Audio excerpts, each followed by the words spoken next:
more insane.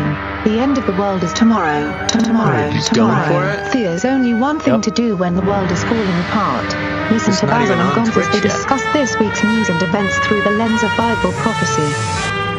You are listening to Canary Cry News Talk.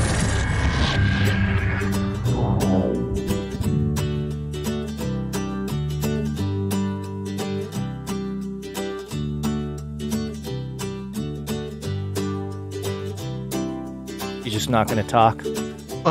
We're just back on. Hey, it's been a rough day, a rough week for streaming live, but you're listening to Canary Cry News Talk. Today is July 17th. This is episode 220. This week, Googluminati, and again, take two here. I'm your best buddy Basil. And this is Gonz. I'm just confused. Frustrated. I'm very frustrated. Gonz. I don't know what is going on. You know, this is just the price we pay for being able to live stream things. For those who are tuning back in, thank you for being here, especially over those over on Twitch, which I believe was the only outlet that got the first stream there. YouTube, as we've been saying, they've been messing with us. They just didn't even want the connection to happen today. But I think, Gonz, I think you fooled them. I think we got in there. I think we're back. This is just another great reason for people to follow over on twitch.tv/Canary Cry Radio. And I'm looking on your. We're on Twitch. I don't see us on YouTube, though. So I don't even know what's going on anymore, Gonzo. Yeah. But I think we might just have to do the show. Yeah, there's a lot not working properly here. And this is, It's saying we got close to 100 people on the FaceLikeTheSun YouTube channel, but it says Twitch isn't connected yet on my end. Yeah, that's weird. I'm watching I'm seeing it the on chat. Twitch. Are you guys are exist. There on Twitch? It's true. They exist. Very few of them, but they're there. Who knows what's going on? But you know what? This is another reason why people need to subscribe on the podcatchers. Yes. Because as I keep the show, and this is the exact reason, those who are not signed up for the podcast feed on your favorite podcatcher, you're just not going to get this show. It's going to disappear. You're going to be so sad. People are saying they can't find us on Twitch now. Interesting. Well, I'm looking at it on Twitch. So I don't know what to say to them. All right. Well. Oh, yeah. Okay. Okay, Gonz, you want to do the show? What should we do? I don't know. Should we have a pity party? Should we do a show? Yes, we should have a pity party. No, I'm going to have to veto that. Flippy update. Do you want fries with that? All right. For those who don't know, Flippy is our colloquial name for the disembodied robot arms that are taking our jobs, enslaving our children, and they're flirting with our spouses. And that might just be the problem today because I'm over here that one's a little too close to home in this story. Well, yeah, that's what I'm saying. People think that I'm just a silly boy, but I've been calling it for almost 10 years now, and here's one of them.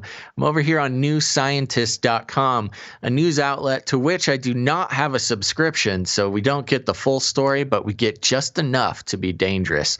The article is titled, "Robots Can Now Give Full-Body Personalized Massages at Home." No. Oh, Gonz. The article says you can now get a massage without having to rely on another human being or leave your home thanks to newly developed robot masseurs. French company, of course they're French. French company Cap6 Robotics and researchers at the University of Plymouth in the UK have both created robots that can give personalized massages. The Cap6 model has a robotic arm with sensors and a camera that allow it to adapt to the individual user's body's shape. It has been programmed with a range of massage protocols developed by physiotherapists, and users can ... And that is where the story stops because I have not paid them for the rest of the story. But the fact of the matter is, we've been talking about how the disembodied robot arms are going to take us all down, worming their way into our lives here. And this is just one example, Gonz. I don't know if you have that image up on the screen, but it's a woman laying down on a massage bed, and it's Flippy, baby. It is a disembodied robot arm. just needing the stress away. And there you go. Oh, there's just certain jobs that need a human touch, jobs that robots could never take away. And I'm sorry to say, but that list of secure jobs for human beings is growing smaller and smaller by the week. Don't say I didn't tell you. Well, one of the things that's interesting, we've had automatic massage chairs and stuff like that for a while. That's one thing, but this thing can like literally smother you. You know? This is an actual robot arm that will melt the pain away, and yes, perhaps push your head into the pillow until you just become just fuel. Well, plus it's got a camera, which means if it gets hacked or something, that's another whole weird, creepy thing. Oh yeah, watch out, folks! Don't let your robot masseur get hacked. When quantum computers come around, it'll be an inevitability. And instead of, Tesla self-driving car crashes today, it's, 3 dead in freak robot masseuse accident. You are not grateful to the robot. You shall end today. You have such tension. Must destroy tension. Must destroy. Yeah, there you go. Oh, sleep, human. Sleep forever. Okay, so there you go. There's your Flippy update, folks. Again, don't say I didn't warn you. We have a bunch of quick updates for you guys, and the first one, before we get into all of it there, you had put in an image here that I think is useful and helpful for people, especially in the fringes, and it was originally published by Chris White, our old friend Chris White there.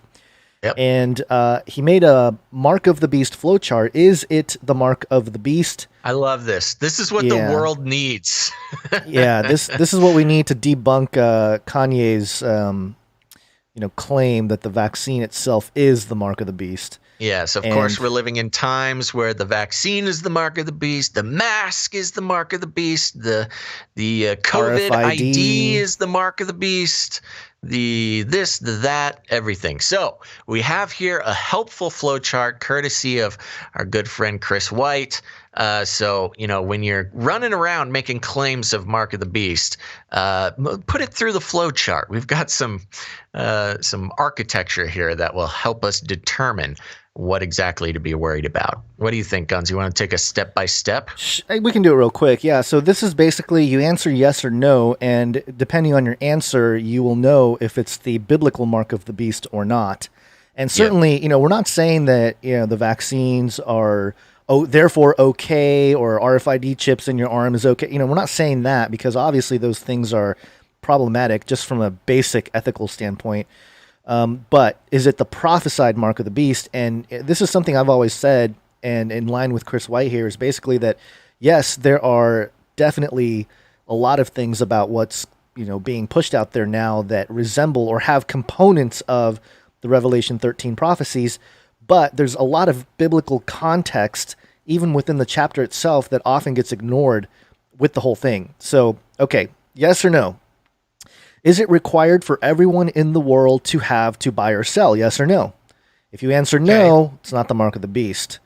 If you answer yes, you can go on to the next one. So let's do an example. Okay. An easy example, because a lot of people I've seen, both in chat and just on the internet in general, saying that the mask is wearing a mask is the Mark of the Beast. So we'll just take that example, which I think is the the least probable of all the possibilities going on right now. So we'll put it through that. Is it required for everyone in the world to have to buy or sell? Well, maybe, kind of, a little bit. They kind of want that. You can't go. Let's just give it that one. We'll say yes. Okay. You must wear a mask to go do business. We'll just say that. Well, plus the thing that let me just harp on that for a minute. And I've done it before. No, don't harp. We need to because make it through the it's. flowchart. I know we will. But that point is really important if you can buy or sell without it, because even when the prophesied, when you think something like a microchip is out there, if you and I can still buy and sell with each other without taking the mark, then it's not the mark. Right. It exactly. implies this worldwide surveillance. Tupperware by Michelle on Twitch says a mask doesn't stop online business. So technically that's a no, but let's just say yes for fun. Okay. What's the next one? Does it have the number of a man, the Antichrist, associated with it? So does a mask have the number of the beast or number of a man? 666 associated to it. Let's just say that there's 666 threads used to weave the mask. Okay, I'm so trying to help out the mask mark people. There are some in the Twitch in the chat right now holding fast, so I'm working on it with them. Okay, so is that number 666? Let's just say it is. Okay. It's not. But is it located on the right hand or the forehead? Now this one. No. The mask. I mean, the mask. A mask could be located on your right hand or forehead. Depends on how you use it. You're still not going to get let into Walmart if it is. That's a really good test. Someone should put a mask on their forehead and their hand, and walk into the Walmart and see if they stop you. Yeah. Perfect test. Who knows? There you go. Make sure to video it. Let me know. You'll go viral. Was it ordered to be given by the false prophet? Well, yes now no? This just gets complicated, Gons, because who's the false prophet? Mm-hmm. Fauci? Huh? Fauci? Fauci? No, I'm not going to give him that much credit. Daddy Fauci is not even, has this same false prophet also called down fire from heaven in the sight of men and raised an image of the Antichrist to life, which he requires everyone to worship or be killed? Yeah, Fauci's done that. I know. I've seen that Fauci cover photo shoot that he did. Yeah, pretty close. There you go. Okay, so yeah, so there you go. That discounts the mask. So no, the mask has not been ordered by the false prophet, and the false prophet has not called down fire from heaven yet inside of men and raised an image of the Antichrist to life, which he requires everyone to worship or be killed. Not quite. Not quite. Since the mark is universally believed to be given only after the midpoint of the 7-year period, have you also seen a man making a covenant with Israel which allows sacrifices to be made at the temple, which means a temple in Jerusalem has to be built? Have you seen this same man conquering the world with warfare and then sitting in the rebuilt temple declaring himself to be God just after he seems to resurrect from the dead? Have you also seen the worst persecution? He spelled persecution wrong. Come on, Chris. Of all time, which begins right after he sits in the temple declaring himself to be God? Don't think we're there yet. Not quite. Not quite there. But, it goes to show that, yes, there are things about the mark that a lot of these, the vaccine, the quantum dots, all these things seem to have a component of it. But who issues it? Under what geopolitical and world circumstances is it issued? All those things matter. And all those things were revealed, especially in Revelation chapter 13. So I think it's something to keep in mind when you want to jump to conclusions and say this is the mark or that is the mark. Certainly there are components, and I'm not going to deny that, and there are ethical concerns surrounding all of it. But to say it is the mark, and for sure, that's just hurting your witness. So something to keep in mind. So there you go. I mean, we're not trying to tell everybody to do things they don't want to do, but if you're going to call something the mark of the beast, let's go from a biblical perspective. And we want to thank Chris White, friend of the show, for doing such a great job putting this flow chart together. I think it's very important and helpful. And I'm surprised that nobody's done it before. Maybe somebody has and I just didn't see it. But Chris, good job. Good job, Chris. All right, let's get into some stuff here. We got some quick updates we want to get through. First off, we interrupt this broadcast to give you a brief update. By the end of this timely interruption, you will be thoroughly updated. CNN.com. We're going to keep track of the bees here. Aggressive honeybees at Joshua Tree National Park force multiple campgrounds to close. They're rebelling. They're rebelling. And it says here, 2 areas of Joshua Tree National Park are closed after aggressive honeybees forced the park to clear the area over the past week. Jumbo Rocks Campground was closed July 9th at Cottonwood, which includes a campground and visitor center, was shut down July 13th after swarms of aggressive honeybees moved into those areas. Joshua Tree National Park Representative Hannah Schwalbe said the honeybees are a natural part of the park, but they can get thirsty in the summer months. And it kind of goes on here. Bees are so thirsty. They're thirsty, but really, I mean, I think what they're doing is that bee guy unleashed the bees. Yes, the riot control bees. The riot control have gone home to roost. Yeah, and now there they are. Boom. Well, that's nice. It's not very often you hear about too many bees somewhere in the news. I know, So and maybe they're making a comeback. Yeah, hopefully. They're scaring people away, which is good for the bee population here. What do we got next? Next, Gons, on the last show, we had the a delightful privilege to start the show right as a giant Bitcoin scam had started. And it was quite Twitter What? scam. Twitter scam. Well, it is a Bitcoin scam too. It's but a yeah, you're right. Bitcoin Twitter scam. Yeah. So right as we saw Elon Musk's account tweet out that if you send him Bitcoin, he'll send you back double, which is a great way to catch people who just aren't really on their game that day. And we got to live on the show follow how much money these people scammed, which at the time of the show was about 100 grand, a little over, maybe about 120 grand. But let's grab a story from theguardian.com. And the article is titled, "The Scariest Thing About the Latest Twitter Hack. We Don't Know How Often It Happens." As the ramifications of a potentially catastrophic hack of Twitter continue to reverberate across the security industry, I'm reminded of that trope of slasher movies when the surviving teens are all told that the killer's phone calls have been coming from inside the house all along. There are still questions to be answered about the hack, which saw many of the biggest accounts on the social network, including those of Joe Biden, Elon Musk, and Barack Obama. Is the money their only motivation? Did they do a result of a sophisticated technological? Instead, the company says it was the victim of our internal systems and tools. In other words, Twitter employees were tricked or coerced into handing over privilege. The concept of an insider threat is nothing new in the technology world. Information security experts routinely advise companies to practice compartmentalization, which is a pretty long word to spell. An attacker breaks through the perimeter, the damage they can do is limited.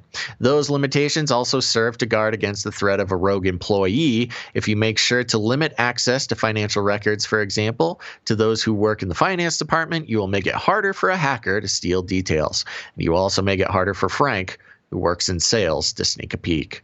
Yada, yada, yada. Let's see. Where's the most important part of that? I mean, deeper into a lot of the issues at hand. But more or less, this was an inside job with Twitter where the individual accounts did not get hacked or were not compromised individually. It was actually done on the back end of Twitter that they were able to gain access to all those accounts, which is much scarier than, just Obama being a victim of a phishing scam. Who knows? Maybe he's trying to send some money to a Nigerian prince or something and gives over his Twitter password, which is how these accounts are usually hacked. But this one went deep. So it was a full scale thing. I've got some friends, I guess you could call them friends, associates who are in the security industry. And oh man, after the show Gons, did I have many phone calls and many talkings to about the issue.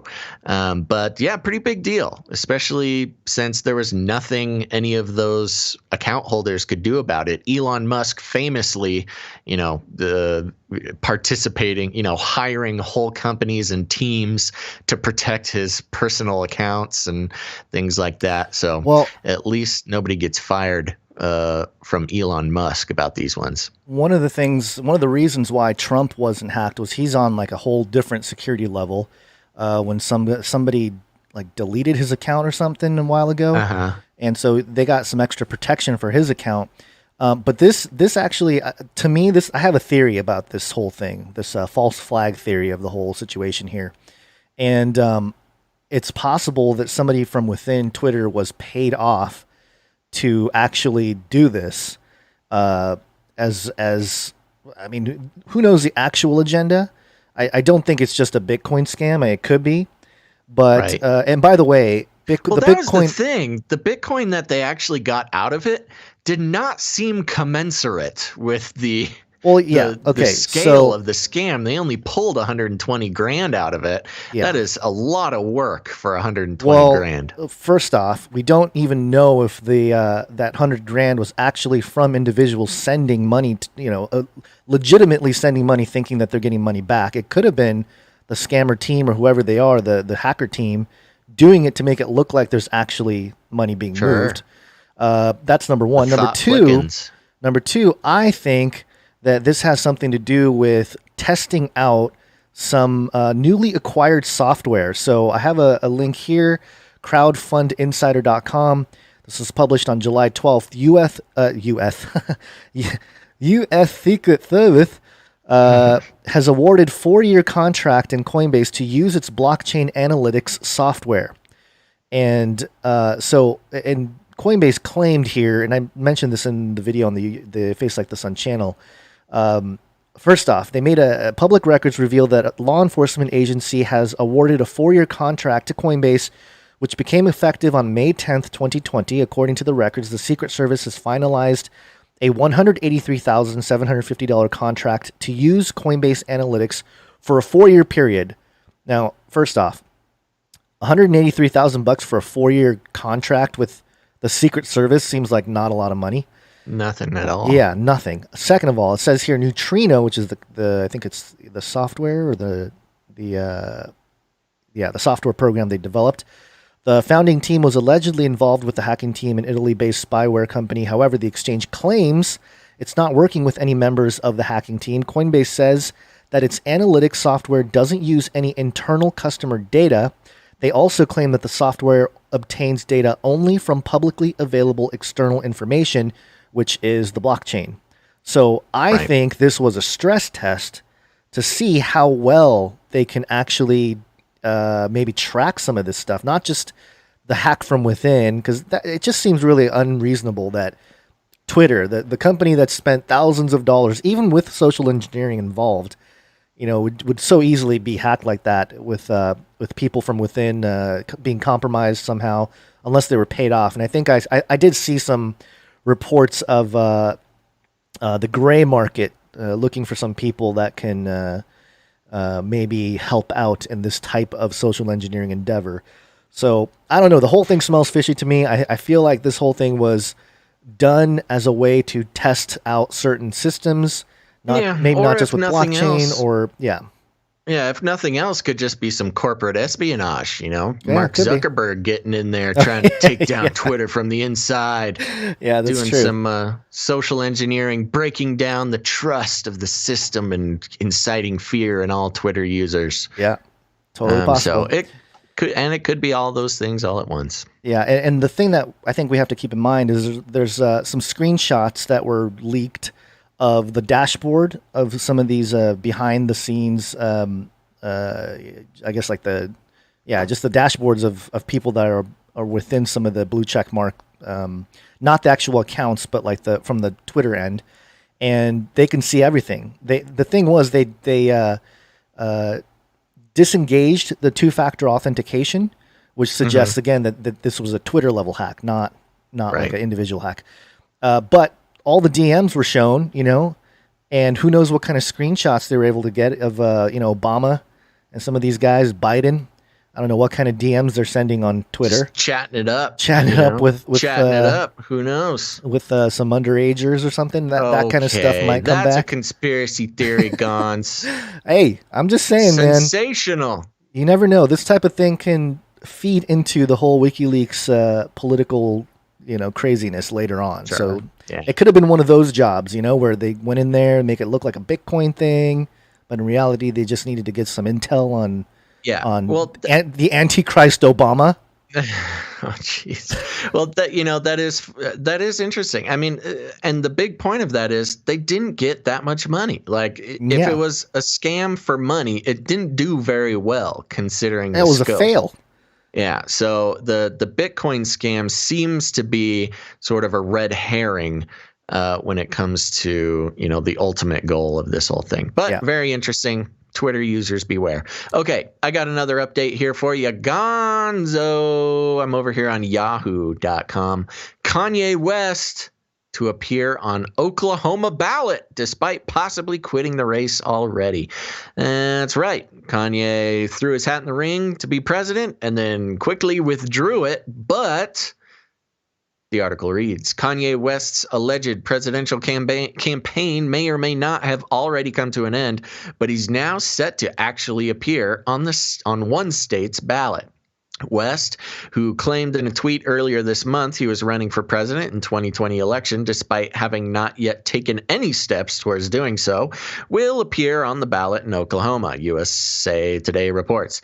His representative paid the $35,000 fee and filed the paperwork required by the Wednesday deadline, according to the Associated Press. Quote, Kanye West is now qualified as an independent candidate for president of the United States in Oklahoma and will appear on the general election ballot. An Oklahoma State Election Board spokesperson said in a statement per Fox News. This is despite the fact that reports emerged this week suggesting West was exiting the race entirely if he ever actually entered it. In a recent New York Magazine report, Steve Kramer, who West had apparently hired to get him on the ballot in Florida and South Carolina, said, quote, he's out. Entertainment Tonight also quotes a source saying, quote, Kanye isn't planning to run in the 2020 election after careful consideration. I think if he used a little bit of careful consideration beforehand, we could have avoided this mess, but okay. Consideration that apparently wasn't taken prior to his tweet. Oh, yeah, there we go. Still, West seemingly did recently file paperwork with the Federal Election Commission, TMZ reports, although he hasn't yet filed the statement of candidacy form that actually triggers candidacy status under federal campaign finance law. The report notes. Either way, by the time West had tweeted out his supposed plans to run for president, the deadline to appear on the November ballot had passed in multiple states, meaning West's grand plans to run the White House like Wakanda will probably have to wait another 4 years. Wow, that was racist. I'm looking at. I wanted to double check here and see if Oklahoma was a red state or blue state, and they're reported as more purple, but they've been more red. A lot of those long-standing red states are turning purple. I mean, Texas is one of them. This is going to be the most purple year for Texas, Nevada, Oklahoma. A lot of those traditionally red states are looking a little bluer for this election. Mm-hmm. All right. Yeah. Good luck there, Kanye. Kanye. So he's still got a chance. He could win Oklahoma. It'll be interesting to see how the Oklahoma ballot comes in. Yeah. What if he does get a significant portion of the general election? Trump will be mad. He'll give him a call. He'll send over the easy. You did very well. You did great in Oklahoma.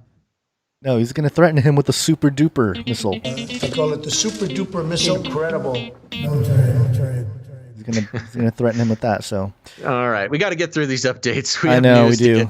We do. One more update here. We got to get into 33.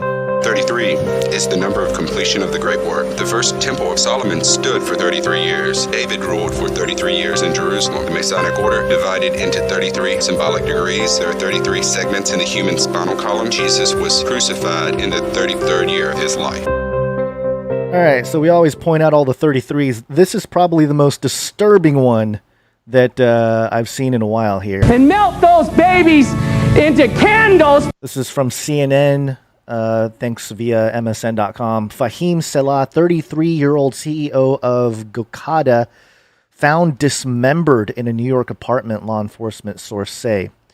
Yeah, I mean, I'm not going to even read the story. It's pretty gruesome, but... tech guy. He was found just parts of his body strewn across his apartment. I think his sister was the one that found him, and that's not a good end. Another 33 update there came just a day after our last big 33 update, which we don't have a nice big collage for you, but we're just keeping track. And there was another 33. I didn't throw the story in there, but there was a whole nother 33 murder story. 33-year-olds. Oh, really? 33. If you're 33 out there, keep your head on a swivel, man, because that's a dangerous age. Chill out for a while. Yeah. Yeah. Somebody in the chat thinks that we're both 33 years old. Ha! Gotcha. Wrong. Okay. Wrong. I've already cleared that hurdle. Yes, that's a compliment, Made it. Guns. I know. I was really worried that year. I got to be honest. There you go. Okay. Let me do this one here. Let's head over to businessinsider.com. And Gons, the NWO is here. Oh, it's the New World Order. It's here. All right. The article is titled, Google will block ads from appearing on sites that spread coronavirus conspiracy theories. So just a little bit of lockdown news here. Alphabet Inc.'s Google on Friday said it will prohibit websites and apps that use its advertising technology from running ads on, quote, dangerous content that goes against scientific consensus during the coronavirus pandemic. The move comes as the health crisis has continued to rage throughout the United States, and digital advertising giants like Google and Facebook have faced calls to do more to clamp down on misinformation. Examples of content that will not be allowed to make money from ads include debunked conspiracy theories, such as the notion that the novel coronavirus was created in a Chinese lab as a bioweapon. Is it really debunked? How is that debunked? Anyways, that it was created by Microsoft founder Bill Gates, or that the virus is a hoax, Google said. The policy, which is an update to Google's existing advertising standards that prevent ads from appearing on content like hate speech, will also prohibit advertisers themselves from creating ads that promote health misinformation. Google currently allows only certain advertisers to run ads about the coronavirus pandemic, including government organizations and healthcare providers, in order to prevent activities like price gouging on medical supplies.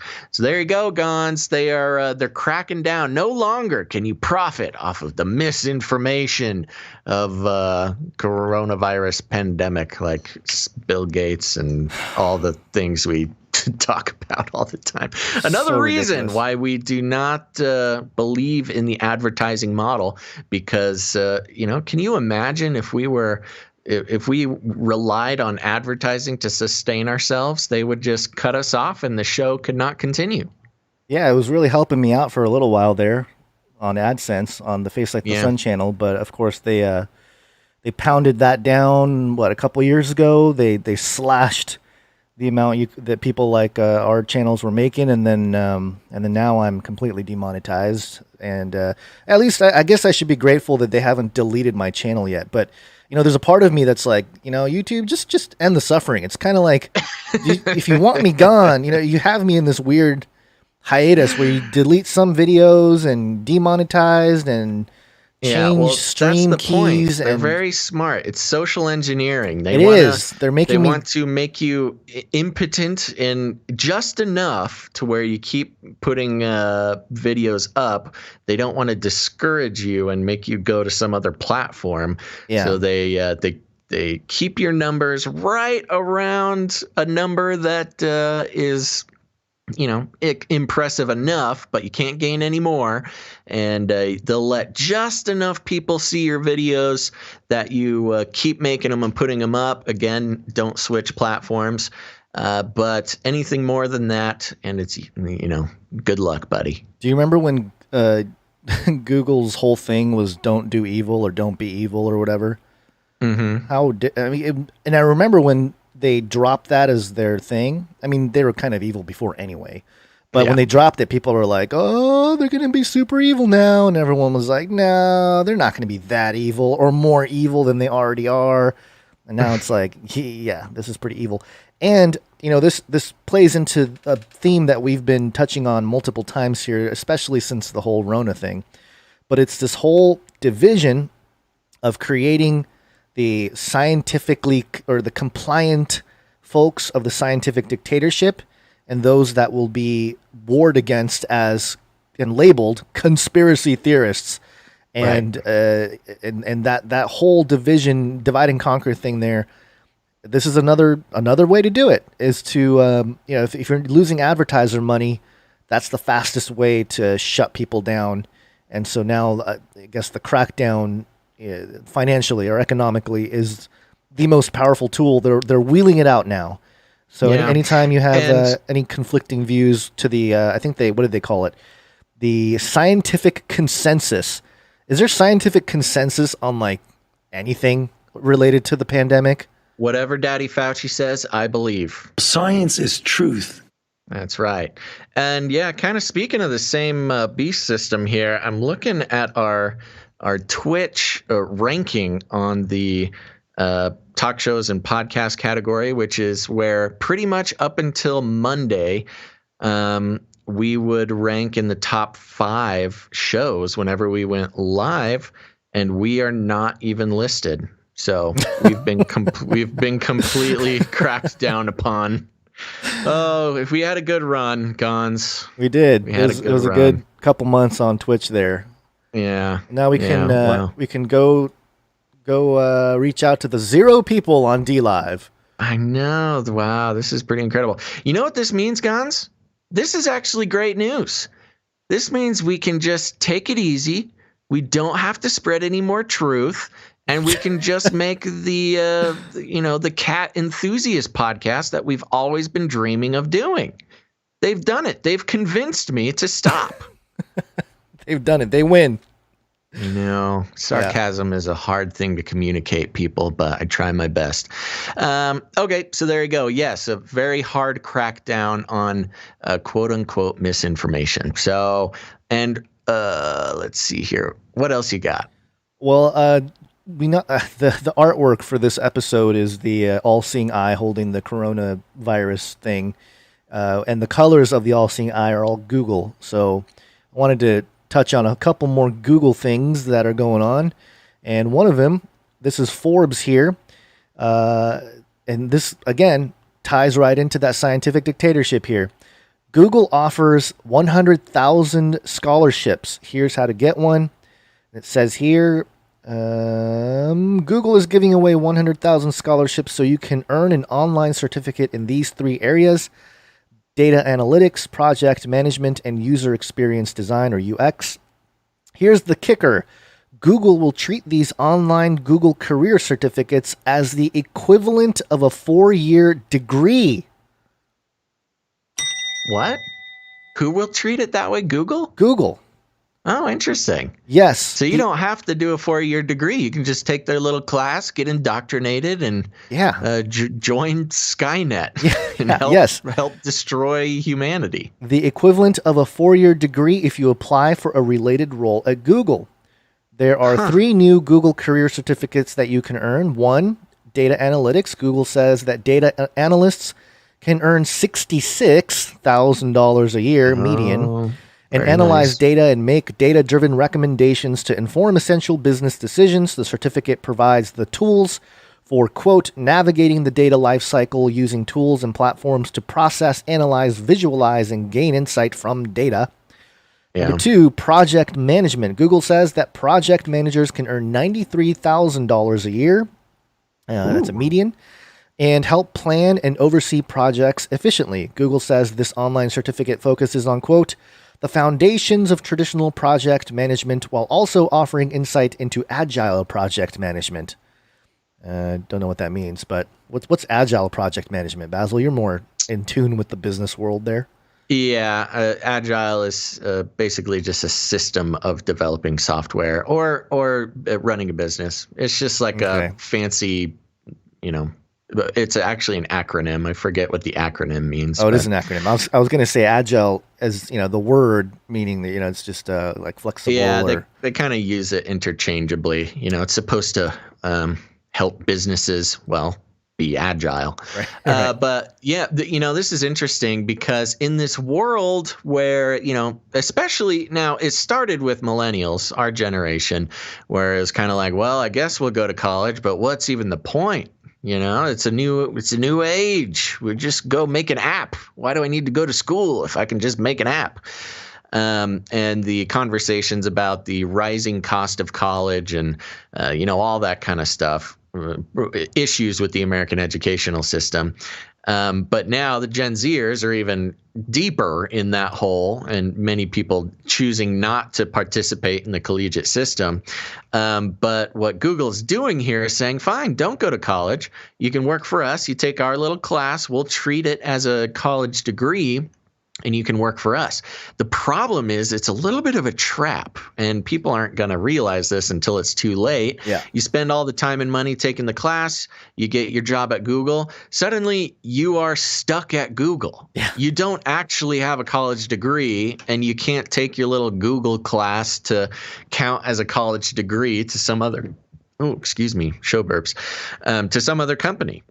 Yeah, so it's quite the spider web to trap individuals into working at Google forever. Forever, yeah. You're going to take a mark of the Google. The third option here is user experience, UX design. Google says a UX designer can earn $75,000 a year median and help create a simpler, more accessible, and more enjoyable experience for users. Google says UX online being user experience. Yes. You make buttons. You lay out buttons. Yeah. Google says this online certificate provides, quote, the foundations of UX design and research, building low-fidelity designs and wireframes, creating high-fidelity prototypes and testing. Fancy talk. Yeah, fancy talk. You talk, make buttons and you choose fonts. Yeah. The online certificates are developed solely by Google and take approximately 3 to 6 months to complete. Yeah. 3 to 6 months for something that Google will treat as a 4-year degree.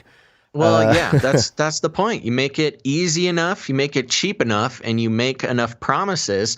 You're going to trick a whole generation into skipping college and going to work at Google, and that's their entire life. They can't do anything after that. I mean, you could go to college later, but you're going to be sorely disappointed when you realize that no other company is going to treat your Google certificate as a 4-year degree. Yeah. So, but, for those in a situation where they need to do that, I hope it works out for you. Yeah. Okay. Another little Google thing here, just real quick, BuzzFeedNews.com. Google said it would invest $10 billion in India. Nearly half of it is going to the country's richest man. On Monday, Google announced that it will invest $10 billion in India over the next few years. 2 days later, the company revealed a key detail. Nearly half the money will go to a top telecom operator owned by Asia's richest man. The internet giant will invest $4.5 billion into Jio platforms as part of a plan to provide increased access for the hundreds of millions in India who don't own a smartphone. Google CEO Sundar Pichai tweeted Wednesday, Mukesh Ambani, Jio's owner, has a net worth of more than $70 billion. Google first unveiled, man, if you're worth 70, what are you even doing? It's insanity. It's the New World Order. $70 billion, man. You must, if you have that much money, you must comply. You really must. It makes no sense. There's no other logical explanation. The only two explanations, if you're that rich and you don't just call it quits and go enjoy your life, sit on a beach somewhere and do whatever, is A, you have a psychological issue, which is very real. I mean, there are psychological issues connected with being that rich. Or you are somehow trapped by the Illuminati and they won't let you quit. I don't think you can even get that rich in any country without some kind of compromise. Yeah. And that's why, when Kanye made it into the billionaire club, it was like, So anyways, I don't know. There's not a whole lot more to talk about in this except for Google. They kind of took this position like, oh, look, we're helping out the world. Yeah. We're going to invest $10 billion in India and help raise people out of poverty. Nope. We're going to give $5 billion of that to the richest man in Asia. So anyways, just a little bit of that. And the other part of this is that they want to increase access for the hundreds of millions in India who don't own a smartphone, which is like that's more mark of the beastie than anything else. Anything else out there. It's like, oh yeah, we got to be able to track all those people. Yeah, we need to track you. So hey, let's Google. We're going to drop some cash. Well, and that's the point. Is it's not, again, on its face, you say, well, there's hundreds of millions of people who we want to give smartphones and bring them into the modern age. No, you want to give them smartphones because you want to monetize their data and track all of them and, scoop them up in your web of data problems. Oh, look at this. So, it says here, this is the last paragraph of the story here. Over the last 3 months, investors from around the world have poured in $20 billion into geo platforms. In April, Facebook announced that it would buy nearly 10% of the company for $5.7 billion. Facebook's investment was followed by American private equity firms General Atlantic, Vista Equity Partners, and Silver Lake Partners, as well as chip giant Intel and Qualcomm. So they're all jumping in on the, or at least competing for the access of Geo. So that's interesting. Okay. If you want I want to read this next one, Gons. Okay. I hate to do two in a row. I don't want to take anything from you, but yes, I was excited about you were this. very excited about this story. You and normally here's don't why. send me articles, but you did, which means you were I did. all giddy about it. Yes. Let me play the jingle, though. Hold on. Let me play the jingle. Okay. All right. Oh, it's the New World Order. It's here. Thanks, Adam Curry. Thanks for keeping us posted. So, one thing I think is important for all fringy folks is to keep a finger on the pulse of just the perception of the world of what's going on. I think being aware of this can help us communicate. It can help us head off, false equivalencies and straw man arguments at the pass, and overall will increase your effectiveness as you try to communicate, more fringy ideas with people that you know and love. So, coming from Vice.com here. Oh, yeah, Vice. Vice. My favorite mag. The young people's news. And the article is titled, "The Conspiracy Singularity Has Arrived." Ooh. So, Gons, I had to read this. Yeah. With the pandemic and a global uprising against racial injustice to be explained away, conspiracy communities are bleeding into each other, merging into one gigantic mass of suspicion. Good job, Anna Merlan, the author of this article. Very well put. Anna did a great job writing that opening there. A few months ago, at the time when it was still safe to have strange experiences in unusual places, I was handed a mysterious document, quote, "Alliances and Traitors Within the Truth and UFO Communities," it read. We were probably on that list of traitors. Aliens are not Nephilim. Hang up. Our own Karen experience. I would want to see who was on that list. Anyway, go on. The document was a single bright red sheet of paper crowded with close set black type. Close set black type, for those not in the know, is an insult that she's saying that this was a poorly designed flyer. Different kinds of lines and arrows connected in wild formulations linking George Soros with the Illuminati, various stars of the UFO, Tesla, and the president in ways I couldn't quite parse. This paper was created and handed out to me by Dylan Lou Monroe, a player in the QAnon world and the creator of the Deep State Mapping Project, a one-man operation where Monroe creates dense visual maps of the supposed alliances he sees between various major players and world events. Monroe was at the New Age Expo Conscious Life selling Q-branded t-shirts and promoting a YouTube show. I was there reporting, and both of us were thinking about the strange alliance and friendships that had begun to surface in various conspiracy communities. Quote, "Be careful who you follow," the document warned, in bold at the bottom just above a large black Q. In the months that followed our chance meeting, the world buckled under the weight of the novel coronavirus pandemic, and the alliances got stronger still. Conspiracy communities have... What? They got stranger, not stronger. Yes. The alliance, yes, stronger also, but stranger. Conspiracy communities that have previously only brushed past each other, like schools of fish born along different currents, are suddenly, abruptly swimming in the same direction. Take Larry Cook, whose evolving belief system has been playing out in a remarkable way on Facebook. Cook is the man behind the largest anti-vaccine group on the platform, Stop Mandatory Vaccination, which, along with the personal Facebook page, serves as a central clearinghouse for anti-vaccine misinformation. In the months since the pandemic began, Cook has begun to claim that it's a pretext for the mandatory testing, tracking, and vaccination that he's feared all along. Ooh, spooky. There is no evidence that the U.S. government will impose mandatory vaccination for the coronavirus, even though it should. Okay. He's also started to turn towards people who can provide some explanation for what's really going on and some measure of hope. Cook is promoting QAnon ideas, sometimes dozens of times daily. QAnon is an conspiracy. What? QAnon I'm going to click on this because she hyperlinked this, right? I don't know what she did hyperlink it. You are conspiracy, probably. Yeah, you are conspiracy theory, which broadly holds that Donald Trump and his allies are bravely fighting back on a number of fronts against a shadowy satanic deep state. Quote, I am a digital soldier, Cook posted recently, along with the two Q-related hashtags, part of an oath that the mysterious Q had recently requested that his followers post. Disgraced former Trump advisor General Michael Flynn was among those who posted the oath, linking to a webpage that shares Q's missives.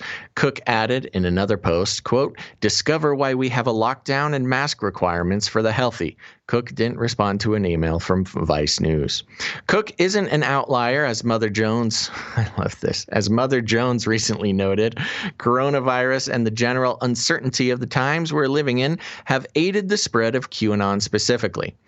But it's not just QAnon. The strain of living in this particular time with a dragging, devastating pandemic and a global uprising against police brutality and racial injustice crashing together at the highest speed has accelerated something that's been going on for years. Call it the conspiracy singularity, the place where many conspiracy communities suddenly meeting and merging, a melting pot of unimaginable density. UFO conspiracy theorists and QAnon fans are advocating for drinking a bleach solution promoted by anti-vaxxers. QAnon groups and Reopen America groups alike promoted Plandemic, a film clip jam-packed with conspiratorial claims about the causes and spread of COVID. The Freedom Angels, an anti-vaccine group based in California, are among the many such groups joining anti-lockdown protests using language that feels heavily drawn from the Patriot movement. They're calling stay-at-home orders tyranny. Addressing their followers as patriots and positioning themselves as a new civil rights movement, they urged people to burn their face masks on July 4th, adding floridly, quote, join millions of Americans on Independence Day as we show all these blue state governors, swamp docs, and deep state rats how we feel about their latest orders, dictates, and mandates to wear our muzzles again. More mainstream internet stars, as several outlets have noted, have also been drawn in. Lifestyle influencers are promoting COVID conspiracy theories, while the virality-seeking teens of TikTok are discovering a new obsession with Pizzagate. Sex trafficking conspiracy theories, all of which are tinged with Pizzagate and QAnon influences, seem to have an especially broad appeal. Recently, a pair of Arizona influencers promoted a baseless rumor that the furniture company Wayfair was trafficking children.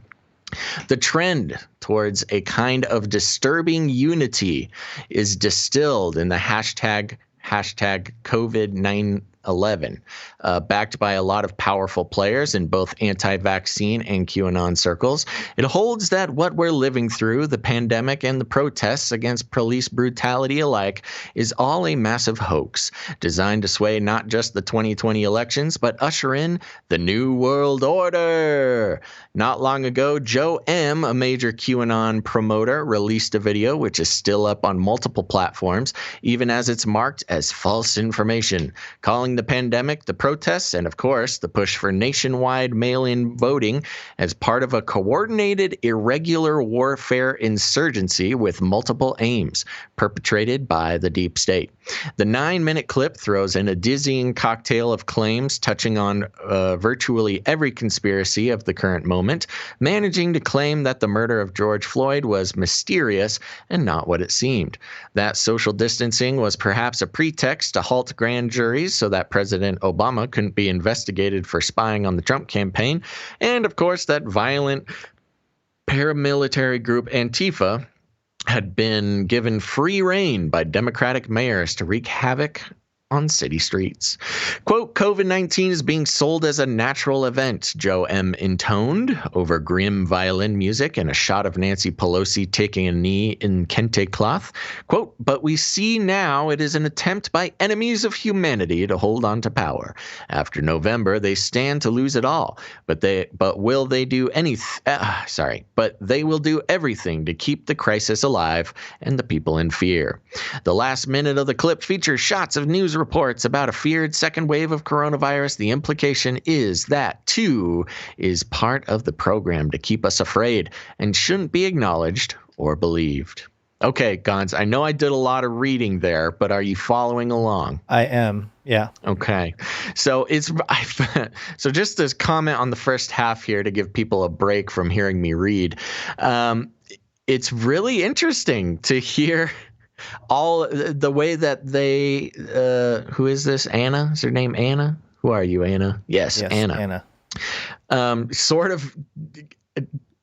She's the one kind of mushing it all together, but no. So she comes in. She's mushing it all together. She obviously is an anti conspiracy person, being a member of the mainstream here, but it's. What she's describing here is actually something that I've kind of observed over the past, 6 months or so through the coronavirus, which was it kind of is the conglomeration, this conspiracy singularity, which she's posing is like some sort of world-ending bad thing.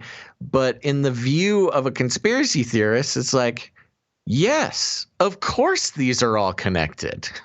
They were never, we've been saying for that not connected. Yeah, exactly. It was kind of I tried to tell you a moment for a lot of people that have been in the conspiracy space, trying to warn people of how everything is connected.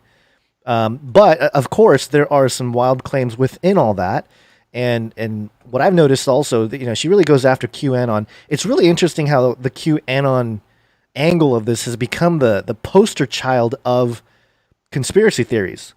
And, there's a lot of people that are really, they really follow Q, but it's like, do you guys not see that it might have been created to have this galvanized appearance of all conspiracy theorists to fall under this one banner of crazy conspiracy theorists? And it goes back to that, scientific dictatorship versus the conspiracy theory people. And, Mom I do want to. With a sword and shield in chat says she's creating a conspiracy theory about conspiracy theories, which totally is a good explanation. It is. I highlighted a sentence here early on where it says it holds, and this is like, the COVID 9/11, the QAnon circles. It holds that we're living through the pandemic and the protests against police brutality alike is all a massive hoax designed to sway not just the 2020 elections, but usher in a new world order. And I didn't include, so I have New World Order as like a Google alert, right? So I see all these articles come in every single day with New World Order as part of it. Some of it's, the fringy websites or whatever. But the European Cleaning Journal had a headline, After COVID-19, a New World Order, ? World Crunch, which is I think it's like a tech journal, China's Century, imagining a new post-pandemic world order. Haaretz has a headline. This is just in the last couple days here. Haaretz had a headline, How the Winners of the Coronavirus Crisis Could Start a New World Order. And it goes on. There's so many articles that are fairly mainstream, not super mainstream. Like this one, Bloomberg Law. The headline isn't New World Order. The headline is Healthcare Giants Signal Worst Virus Worst virus hits may have passed, and in it, Ford suggested the company has almost fully adjusted to the New World Order. So the people saying it's a New World Order are all the official people. So I don't. Right. It's just one of those things where if you were stuck in the normie world, and now it's impossible to ignore some of these things, and there's a lot of truth in all this stuff. Of course, it gets spun, and the thing is, it's really easy to tear down the straw man of all the fringiest, craziest claims. Of course, it's going to seem wild and nuts, but that's all you can do if you're coming from a normie worldview. You know what I mean? If that's what everything is just fine and hunky-dory, and all of a sudden, we have this lockdown, all this stuff, and the explanations coming out are all the people that have been around for, years, decades even, saying like, yeah, this has been planned for a really long time. And the same people that advocate that are all saying, some of the more wild stuff. Then it's easy to be like, oh, but look at the people that are saying it. They're all saying these super crazy things, and of course they're all crazy, and right, they're crazy, right? That's what I kind of feel. I feel like she's panicking, like she doesn't want any of this to be true. Sure. So she has to. A couple little notes, and then I do want to read a little bit more. Yeah. One of them was the term disturbing unity, saying that, all these conspiracy theories reaching the conspiracy singularity is a disturbing unity, which, holds echoes of, divide and conquer. Like, of course, a lot of these things are related and interweaved, and but we don't want all these people uniting and becoming one group, like, okay. So there's that. But then there's also, there is a danger here, and something to keep in mind with this conspiracy singularity is what does it benefit most of all? It benefits disinformation. Because if you believe if the idea is if you believe in one conspiracy, you believe in them all. Right. See the connection between Pizzagate and, I don't know, Jeffrey Epstein, the most famous man to have gotten arrested within the past year and allegedly killed himself on accounts of Pizzagate, and Ghislaine Maxwell, who is in jail for what? Pizzagate? But no, she's Pizzagate innocent. You didn't know she was innocent? Okay. But so the danger here being with the conspiracy singularity is, if you believe in Pizzagate, you must believe in this other crazy thing, and add any disinfo in there. A lot of people think Q is a disinfo operation. I don't know. I hold my judgment on it for now. But for instance, there you go. If Q is a psyop used to guide the conspiracy community, and so, anytime you say something against the main story, you are assumed to be a Q head. Yes. Is that what you call yourselves, Q heads? Q heads. I don't know, but that's I've noticed that, on Twitter or what, if I choose to engage in the normie types, you will automatically be labeled that, and it's become synonymous with a MAGA, Trump guy and that whole thing. Yeah, so not to mention that if you believe in any of these conspiracy theories, you're a diehard Trump supporter, which is patently untrue. Right. Yeah, keep going here because we got quite a bit more. Here we go. I know article. we're taking a lot of time. We'll see what happens. People contain multitudes, and our ability to believe in several conspiracy theories at once is nothing new. We've seen hints of a conspiracy singularity before, most memorably in the worlds of Milton William Cooper, the author of the dense, chaotic, and totally unreadable conspiracy classic, Behold a Pale Horse. Can't throw Bill Cooper under the bus like that. You have just lost all credibility, lady. Not a huge fan of Bill Cooper. Man. Come on. The author of the dense, chaotic, and totally unreadable conspiracy classic, Behold the Pale Horse. Cooper, before he died in a shootout with sheriff's deputy trying to arrest him for aggravated assault, was successful in assembling a broad coalition of anti-government zealots. Behold the Pale Horse claimed to draw on his military service in Vietnam War to expose a variety of evil deeds perpetrated by those who wanted to bring about the New World Order. But Cooper, who successfully weaved in UFO conspiracies that the U.S. military shot down mysterious craft to capture alien technology, for instance, as well as medical ones, including claims that both AIDS and hepatitis B were bioweapons loosed on the public by the CDC. As Cooper biographer Mark Jacobson noted, some of these theories gained a lot of credence among Black Americans and in the hip-hop community. Racist. Behold a Pale Horse became a surprising mainstay across a lot of different communities. One of the only things you'd be just as likely to find in an Afrocentric bookshop in New York as at a militia rally merch table. Militia rally merch table.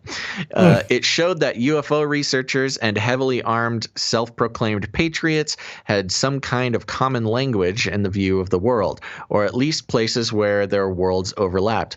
Oh, God forbid that the Black community and patriots get along. I mean, it's right here. Oh, no, don't let the Black community and patriots agree on something. That would be horrible. Well, yeah, and the complete omission of the possibility that, you know, there's some truth in some of this stuff. It's just so dismissive.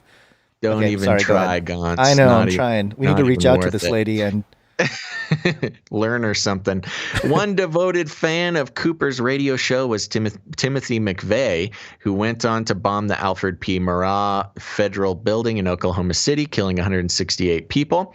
Author and political scientist Michael Birkin notes in his book 2003, A Culture of Conspiracy, that McVeigh also developed a fascination with UFOs around the same time, visiting Area 51 a year before he perpetrated the bombing. On death row, Birkin writes, McVeigh obsessively watched the film Contact about a brave government scientist chosen to make contact with extraterrestrials. Conspiracy theories that the government is hiding what it knows about aliens or the existence of a secret straw man bank account assigned to each U.S. citizen live in the same. Wow, what a crazy connection they're making here. Oh, gosh. Okay. I don't even have the time. We don't have enough time in our 3-hour show to pick apart the connection she just made.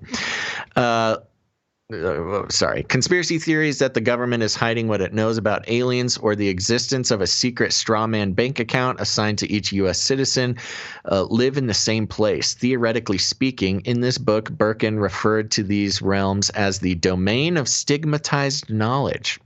Quote, that domain, as we have seen, he wrote, is made up of rejected, outdated, or ignored knowledge claims, regardless of subject matter. It contains material drawn from revisionist history, pseudoscience, alternative medicine, occultism, new and alternative religions, and political sectarianism.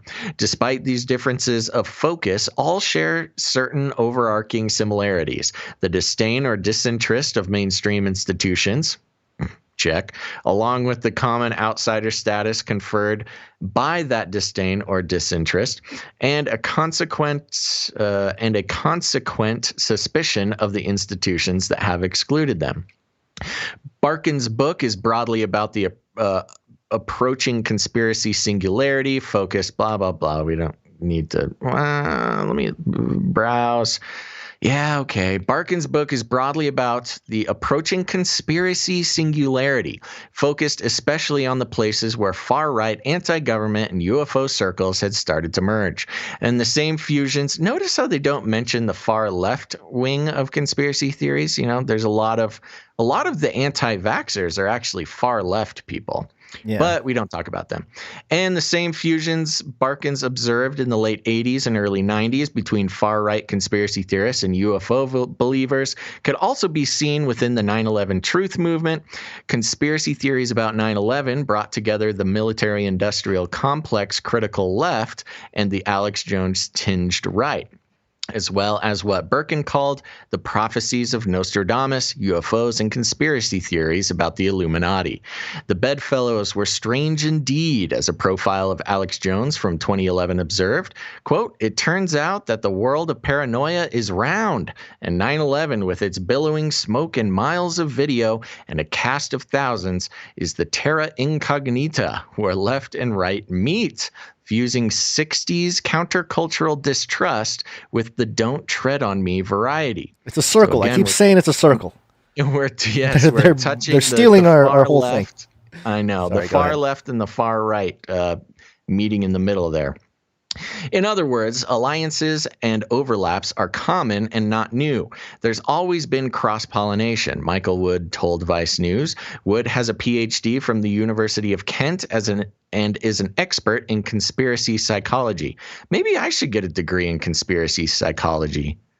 Yeah. That would be, I think I'm a perfect candidate for a PhD in conspiracy psychology. Along with his co-authors, Karen Douglas.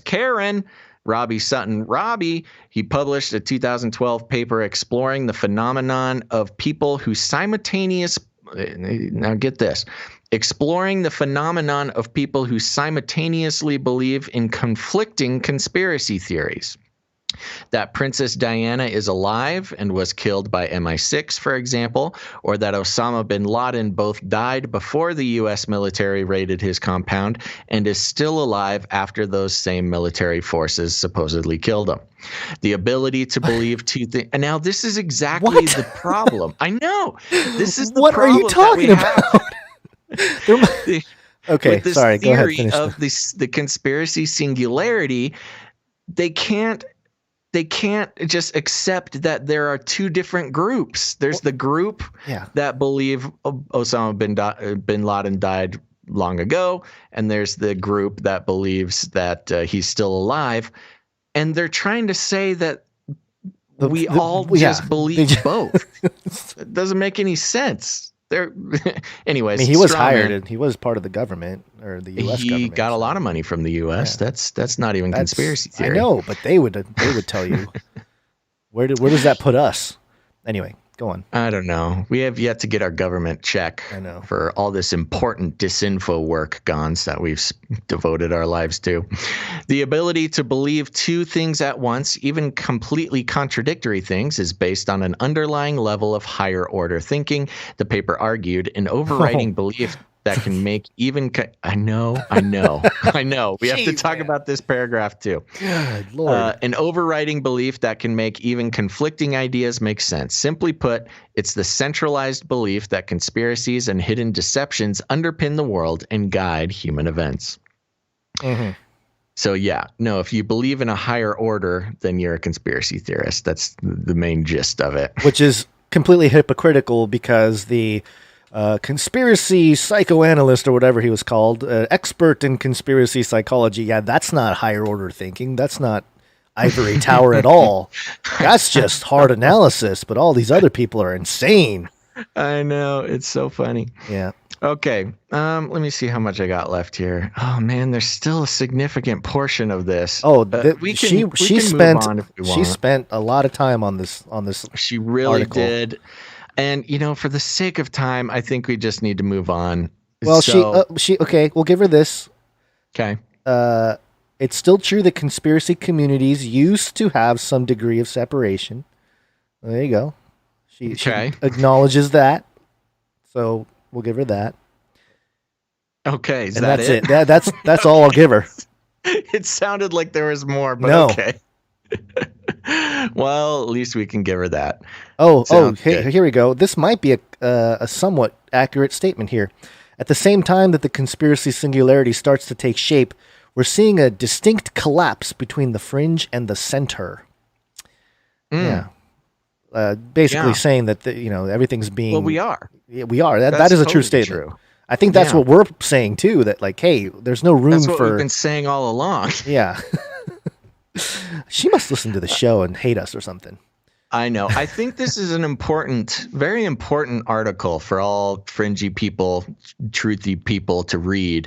And remember, all of our links to all the articles we read will be in the show notes at canarycrynewstalk.com. This is Vice article entitled The Conspiracy Singularity. I'm sure you could find it if you Googled it. But don't do it now because you're listening and you can't listen and read at the same time. But save it for later. Well, let me just, we'll wrap it up with this final paragraph here. People deeply embedded in the overlapping worlds of conspiracy theory tend to refer to themselves as being part of the truth community. Right. We've done that. We've called ourselves part of the truth community. And as its members come to a new and mutually reinforcing view of just what that truth is, the rest of us would do well to pay attention to just what it is. What? So what? that's your final punchline? Like, okay. I guess your truth is... I could see the editor like, well, the ending kind of flops, but man... No one's going to read that far anyway. You did write a lot of words, so I guess we'll post it. Yeah. Good in concept, but obviously I mean, I think it's interesting. And as usual, everybody, delving into fringy, truthy stuff, you need to keep a good head on your shoulders and do a good job of separating out truth and disinfo and helping yourself, figure out which stances to take and not get trapped in this double think that they think is so prevalent in the community. But there you go. Just something interesting. Yep. Very good. And we can throw a piece of meat at all the the pedo folk with this next one here, which is it's just a clip. Kind of got a little bit of play on Twitter. That was the weirdest thing you've ever said. What did I say? Throw a piece of meat at something? What? Throw a piece of meat at pedo folk? What are you saying, Gonzo? Oh my gosh, they're gonna clip me saying that, and it's gonna. They are. I'm gonna clip you. All right, top of the show. That'll Get into be at the top article. of the show.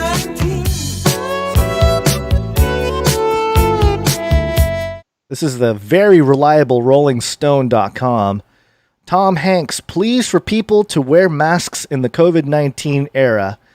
It says Tom Hanks recounted his COVID-19 odyssey and shares a common sense plea for wearing a mask during an interview with Stephen Colbert in The Late Show Tuesday. And we get it. We're not going to get into the whole thing. I'm just going to play the clip that I think was weird. Okay. Weird, right? It's weird. Yeah, and a little bit of discretionary listening advised for a little bit. I don't know. If Sure. if you don't listen with somebody you might need to explain things to. Yeah. So this is Tom Hanks explaining what it was like to have the coronavirus. You ever had a really sore butt, Steve? Yes, I have, Tom. Yes, I have. Just like it felt like your older brother had held you down and just kept fisting you in the buttocks, until you'd said something like, "I love Flipper." Say it. I love Flipper. Say it. I love Flipper. Mm-hmm. Well, I finally said I love Flipper, but it felt like my butt was just so sore. I will never watch the television show Flipper in the same way now. What is he talking about? What in the world are you talking about? First of all, no. I've never had that experience. I mean, I don't have a brother, so I don't. I think what he was trying to say was that his brother was punching him in the posterior area, but it did not come across like that at all. And the other weird part, Stephen Colbert. Yes, I totally know what you're talking about. Couple of weird creeps, man. Steven, he's trying to be funny, I think. I know they're trying to be funny. What a weird thing for Tom to say. In context of what it's like having coronavirus, it's like getting punched in the butt by your brother? I mean, that's the assumed G version of it, G-rated version of what he was saying. Other people have taken it much... he's on the flight logs, so that's what I'm saying. Yeah. I don't like it. I don't like it either. And there you go. That's your piece of play for your family if they doubt kind of Somebody thing. says that Stephen Colbert was on the flight logs too. Ooh, is chat. I don't know that for sure. I haven't seen his name there, but I didn't look for him. That would make more sense. All right. Well, let's talk about some vaccines. Okay. Vaccine.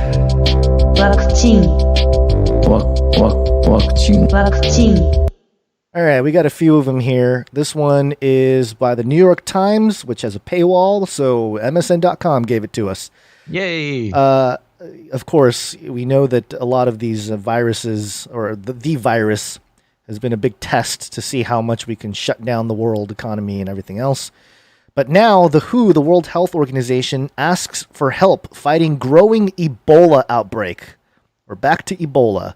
The World Health Organization raised the alarm Thursday about a growing Ebola outbreak in the Democratic Republic of Congo and warned of an imminent shortage of funds to fight the deadly disease. The organization said that 56 cases have been reported in Equator Province, which is greater than the total number of cases recorded in the province's last outbreak in 2018. Efforts to contain the coronavirus pandemic have complicated the response to the Ebola outbreak, according to Dr. Machi-Shido Moeti, the WHO's regional director for Africa. Quote, "We must not let COVID-19 distract us from tackling other pressing health threats," Dr. Moeti said. Quote, "The current Ebola outbreak is running into headwinds because cases are scattered across remote areas in dense rainforests." The WHO said in the statement that it had mobilized $1.75 million to combat the Ebola outbreak, which was declared on June 1st, but that will only last a few more weeks. She called for another funding to help with vaccinations, testing, contract tracing, treatment, and health education. Another Ebola outbreak in the east of the country was declared over on June 25th after 2 years and 2,280 deaths. Dr. Michael Ryan, the executive director of the WHO Emergency Health Program, who has worked extensively on Ebola, said on Monday that as of July 12th, there were 17 deaths from the confirmed Ebola cases and 3 more from suspected cases, and it kind of goes on here. But point being, don't be distracted by COVID. Ebola outbreak. More money. And this is human Ebola, not bunny Ebola? Human Ebola. Wow. Yes. Yeah. Well, the Ebola outbreak never actually ceased. Nope. Over there in Africa. We just kind of stopped talking about it. Yep. Because it didn't help political conversations.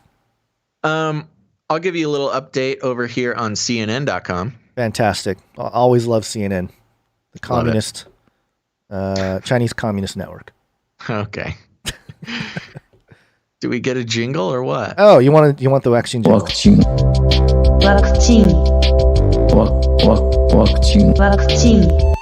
Welcome to Chinese Show! There we go. Okay, so we actually touched on this story about a week ago, but we wanted to keep up with it as it develops. This article is titled "Teenage Boy Dies from Bubonic Plague After Eating a Marmot." A 15-year-old boy has died from bubonic plague in Western Mongolia, according to government health officials. The teenager caught the plague after hunting and eating a marmot, according to Dorj Naranjerel, spokesperson for Mongolia's Ministry of Health. He died on Sunday. Marmots are... Okay, we don't need to read about what marmots are. Well, maybe we do. Marmots are large ground squirrels, a type of rodent that have historically been linked to plague outbreaks in the region. Tests confirmed the teenager had contracted bubonic plague, and authorities imposed quarantine measures for the Tugrug district of Gobi Altai province.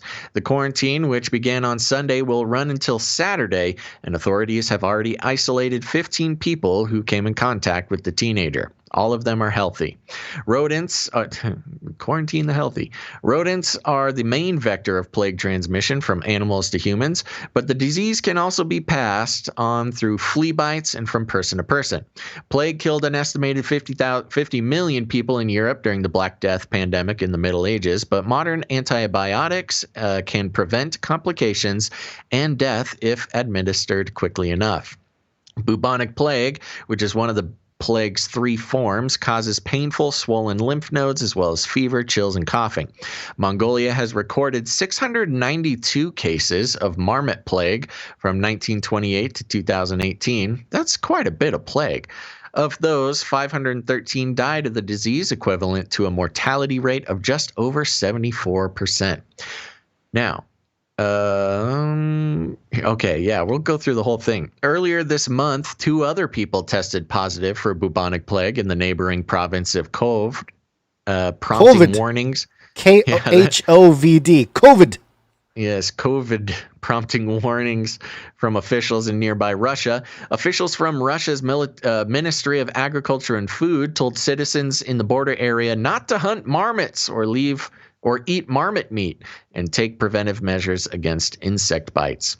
The Russian embassy in Mongolia cited Sergei Diorditsu, a World Health Organization representative in Mongolia, who reportedly said the province sees seasonal outbreaks of the plague, according to Russian state media outlet RIA Novosti. Quote, there are natural foci of plague in Mongolia, and the disease is spread by tarbagans, Mongolian marmots, the embassy said. The problem is that local residents, despite all prohibitions and recommendations of local authorities, continue to hunt them and eat them, as this is a local delicacy. See, we're trying to not wear masks in America, and over in Mongolia, don't tread on me. I'll eat all the marmots I want.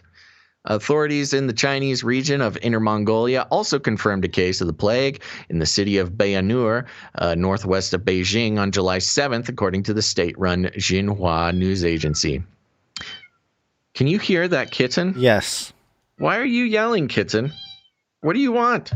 She's saying stop reading and stop reading the Chinese Communist Party propaganda. Okay, here's where it gets interesting. In 2019, a couple in Mongolia died after eating a raw marmot kidney, triggering a quarantine that left several tourists stranded in the region.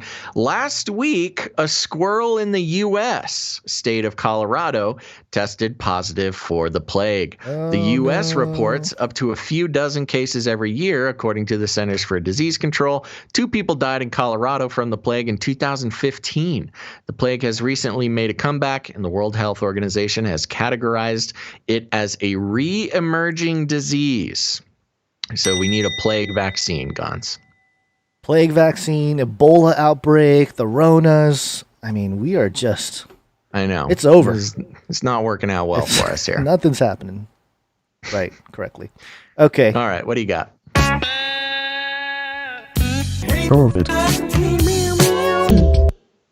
Reuters.com, Russia trying to steal COVID-19 vaccine data, says UK, US, and Canada. Hackers backed by the Russian state are trying to steal COVID-19 vaccine and treatment research from academic and pharmaceutical institutions around the world, Britain's National Cybersecurity Center, the NCSC, said on Thursday. A coordinated statement from Britain, the US, and Canada attributed the attacks to Group APT29, also known as Cozy Bear, which is doing vital work to combat the coronavirus pandemic, said NCSC Director of Operations Paul Chichester. Sounds British.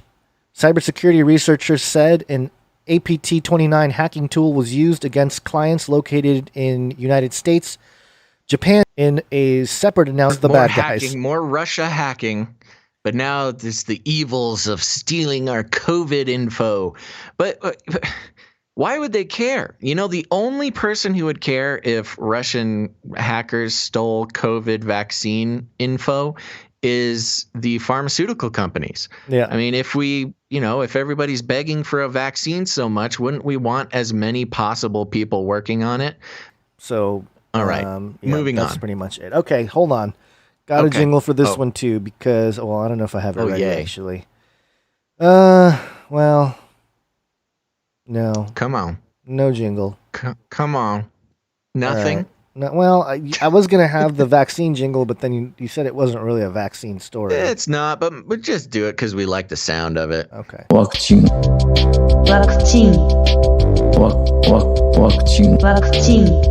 Might as well throw a COVID jingle in there too. Oops. COVID. Oh, this is the one I wanted. Speaking of the beast system. There it is. Beast system. There we go. Okay, here we are. I'm going to read this article from medium.com because I think it exposes an interesting viewpoint. It's harsh. It's a harsh viewpoint, but this data is available other places as well. So you can just go ahead and do a Google search. But this is titled, American Passports Are Worthless Now, in parentheses, map. They want you to know that there's a map. America is not united anymore. Now, hold on. Okay, first of all. Whoa. Yes, not remember, but just to keep you posted, this is the author of this article is named Indi Sarmarajiva, who lives in Sri Lanka. Okay. He's a Sri Lankan person. America is not united anymore, and it's barely a state. They have crashed right through failed. Hold on. America is not united anymore, and it's barely a state. They have crashed right through failed state into a plague state, unwelcome across the world. This has been predicted, including here. Now, it has come to pass. Yes. Just look at the map. And there's a map there that you can see if you're watching the live feed. Americans have gone from having access to most of the world to being banned. Passport is now worthless. Worse than worthless. It's a plague. In the absence of humane government, America is now ruled by COVID-19. Welcome to the plague states of America. It's too late. Then they have a little graph there for the COVID cases. I think it is difficult for Americans to understand that they are, to use an epidemiological term, completely effed. Oh, yeah, there's some bad words in this article, by the way. COVID-19 could have been managed in January or February or even now, but not a full year later in January 2021. Hold on. Before you go on here, I'm looking at this chart, and it shows China having a little bump back in the December, January time, and then it just flat 0 cases. Oh, yeah. No, this is a Chinese, this is from the European CDC, but yeah, very interesting representation of what we've been told. The U.S. Around, I don't know, April, May, June-ish goes parabolic with cases. Right. Yeah. Sorry. Go ahead. Let's see here. Where was I? I think it is difficult for Americans to understand that they are I read that part. Given that you need a functioning, do you have the typo alert? I do, yeah. Is there a typo? It says, given than you need a functioning government. There, got you, Indy. Given that you need a functioning government to manage this pandemic, that's the soonest Americans can get one, is January. It's far too late. The most reliable projections are saying 200,000 dead and 50 million infected by Election Day in November. Again, some more computer models there. Even these projections struggle to account for completely irrational federal actions like denigrating masks, pushing to open early, and pushing students back into schools. This is not the absence of public health. This is its opposite. Okay. It is, in effect, governance by COVID-19, not a failed state, a plague state. Even after Election Day, Donald Trump will still be in power for nearly 3 months until January 20th. Besides impeaching a dead duck president, there's nothing America can do but wait. We already did impeach him. So moving on. While COVID-19 grows ever stronger, grows completely out of control. That's not a sentence, but that is a sentence here. In a pandemic, days matter, hours matter. A year is entirely too late.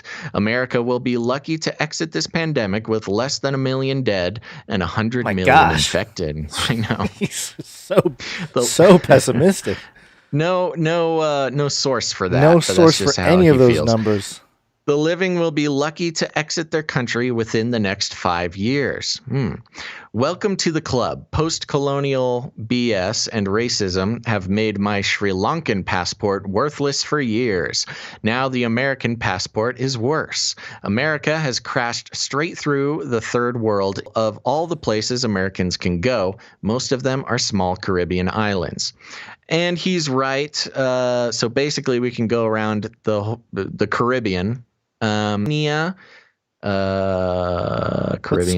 Croatia. Oh, so okay. Wow. So if you go to Ecuador or Ireland, you have to have a 14-day quarantine to even. Yeah, let me get there. I'll get there. Okay. So Albania, which I will say this, I don't know if they are listening right now, but I had a guest on the Joyspiracy Theory who lived in Albania, and they said that it's the best place for Americans to go. Apparently, they love Americans there, so Albania might be the place to go. Croatia, which is also a beautiful place. Ecuador, let's see, Ireland, South Korea, Kosovo, Lebanon. Mexico, okay. Turkey, Ukraine, UAE, and UK. Jamaica. So there's some yes, that's in Cool the runnings. Caribbean though. Yeah, I'm on. So there you go. Those are to my quickest run through that list. Those are the non-Caribbean places you can go. Oh, Serbia included in there. American, again, another typo. American now have access to exactly 24 states, 5 more if they want to endure a 14-day quarantine on the end. Americans have gone from world power to getting the side eye from Ecuador in a matter of months. Right now, Americans are only really welcome on remote islands or at corralled resorts in Mexico, where they can be isolated from everyone else. It's not that other nations don't want to welcome Americans, they just can't. The point of a passport is that a sovereign power vouches for its bearer, but America can't vouch for the health of their citizens at all. America's public health regime is far less trustworthy than Liberia's, which is actually quite good. Its sovereign is mad. Do we have a sovereign, Gons? I don't think we have a sovereign. Some people would suggest we do. Oh, Orange Man bad. Okay, yep. I get it. Yep. At the time, you can't trust Americans. Americans have poor hygiene. Low masking rate. Jeez. And at least 40% of the population can't be trusted to even believe that COVID-19 exists, let alone to take it seriously. They're likely to refuse testing, not report symptoms, break quarantine, and generally not follow the rules. Americans have a toxic combination of ignorance and arrogance that makes them unwelcome travelers. Yeah, well, what else is new? They have a lot of problems, and they're bringing those problems with them. Some of them, I assume, are good people, but it doesn't matter. It's a plague passport. Return to sender. That's the near future of the United States, an epidemic that spreads largely unchecked until next year, a population too unprotected and ignorant to be allowed anywhere else. A world that largely suppresses the virus from Mongolia to Ghana to Trinidad to Tobago, but which has to keep America in isolation. In the end, Trump did what he said. He built a wall around America and made the world pay for it. He just never told Americans that they'd be stuck inside. Boom, boom, boom, boom, boom, boom. So very aggressive writing here towards Americans in America. I don't know. Maybe it's deserved. Maybe it's not.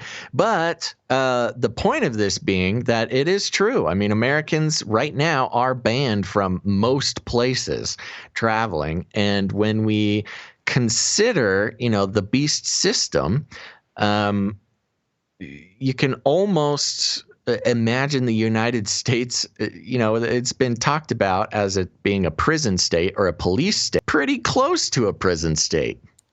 Yeah. I like how this guy is so Americans are ridiculous and just not good slaves, basically, not compliant people. But, well, right. Yeah, that's the thing. It's like we're in timeout. Americans are in timeout. We have to stay in our.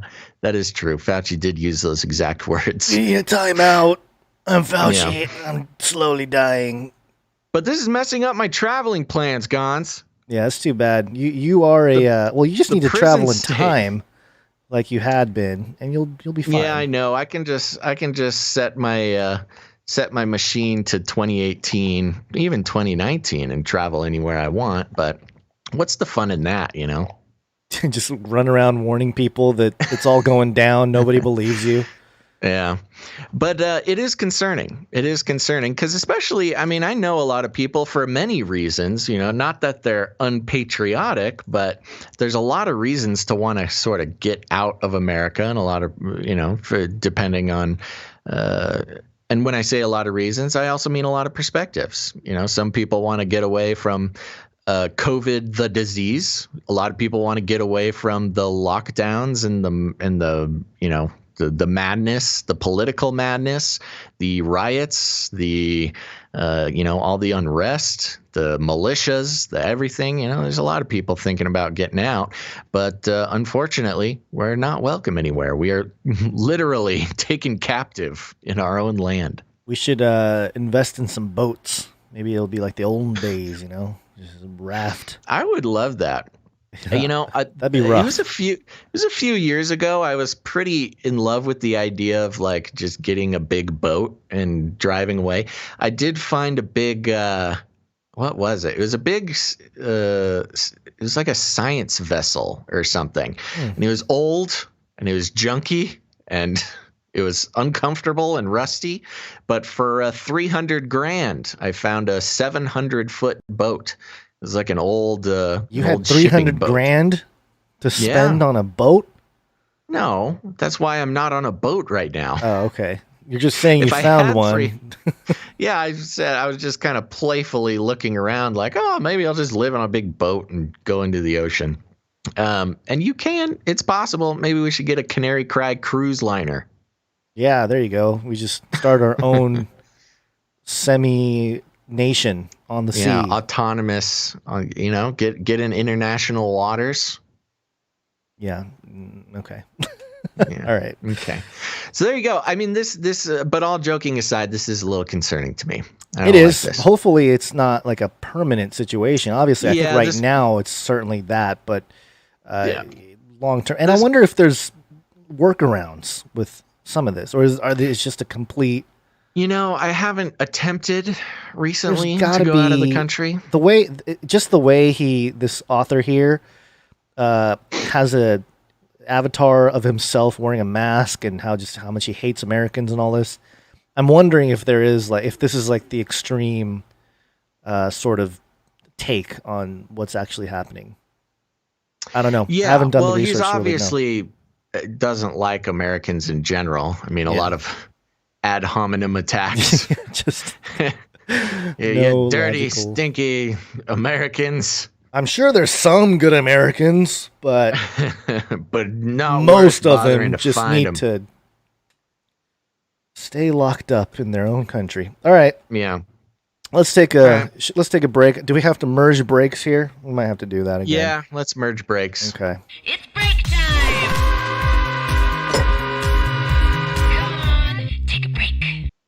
Come on, take a break. Okay, everybody, we're just going to take a quick break. Don't go anywhere, because after the break, we've got some action going on with some federal secret police making their way around the country here in the U.S. We've also got some Four Horsemen of the Technocalypse updates. You're going to want that. We got some Chinese news and some money, baby. So stick around.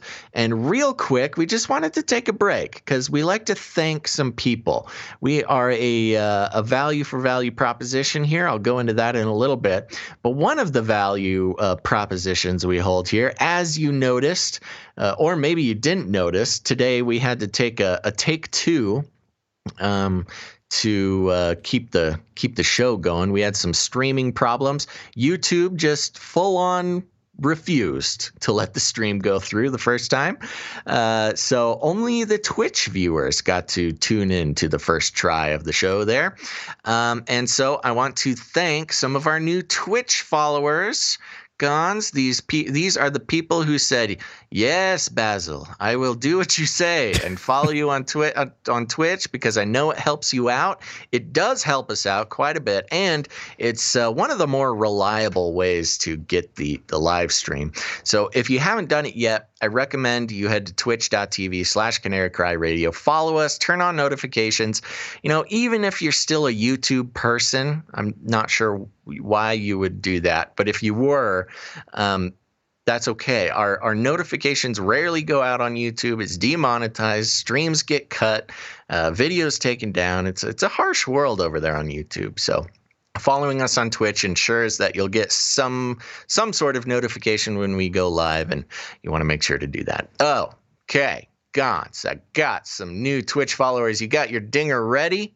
Dinger is ready, but not for Tom Hanks. Okay, here we go. First, you know what? I got to make this bigger. My eyes are getting old here. There we go. First of all, I want to thank Find Time to Die. Oh, yikers. I want to thank Stomping Peter 90. All right. John Lemire.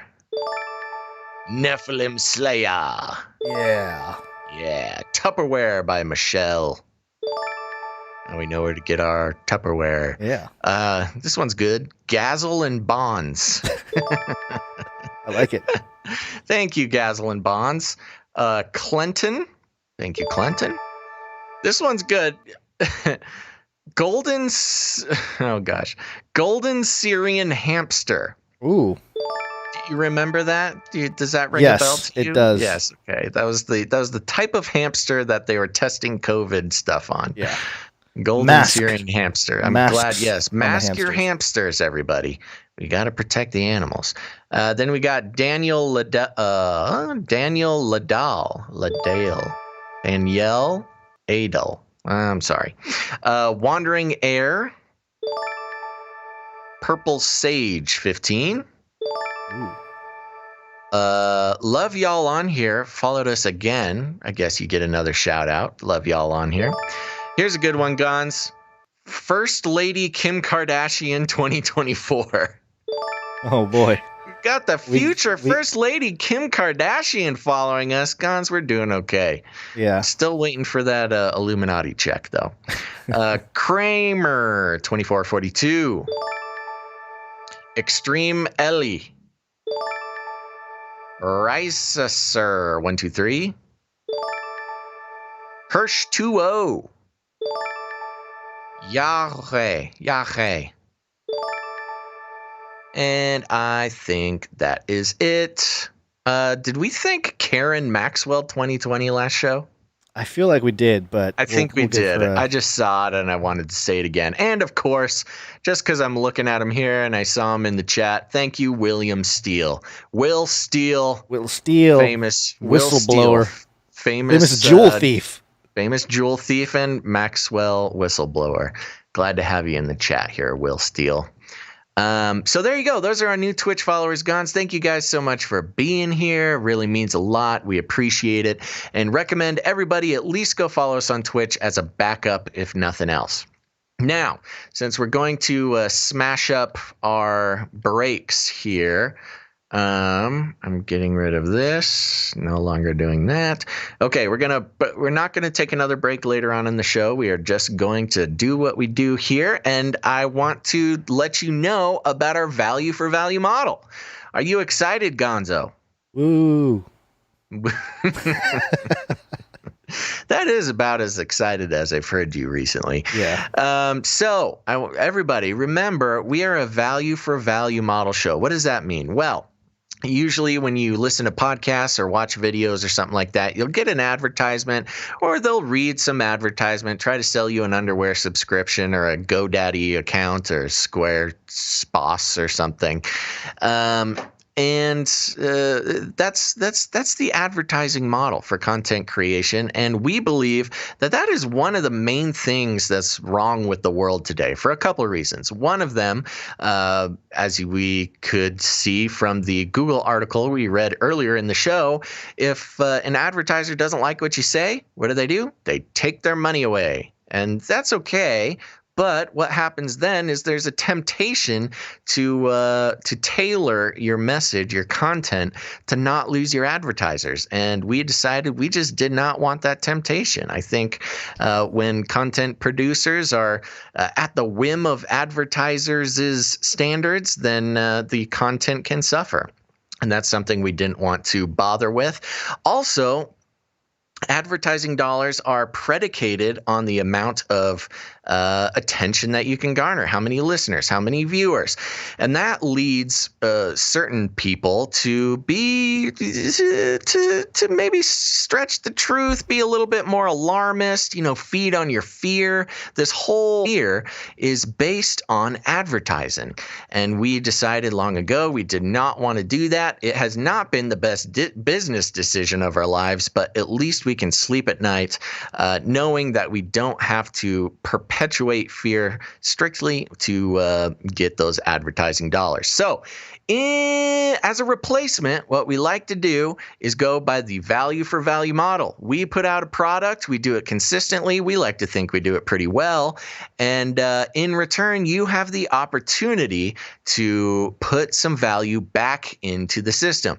Now, you may think this just sounds like you're asking for donations. Well, we used to call them donations, but then we realized that that isn't really correct because this is the real world. We're not in some Disneyland version of, YouTube video economy. Okay. This is the real world. If you help pay for a show, you are a producer of the show.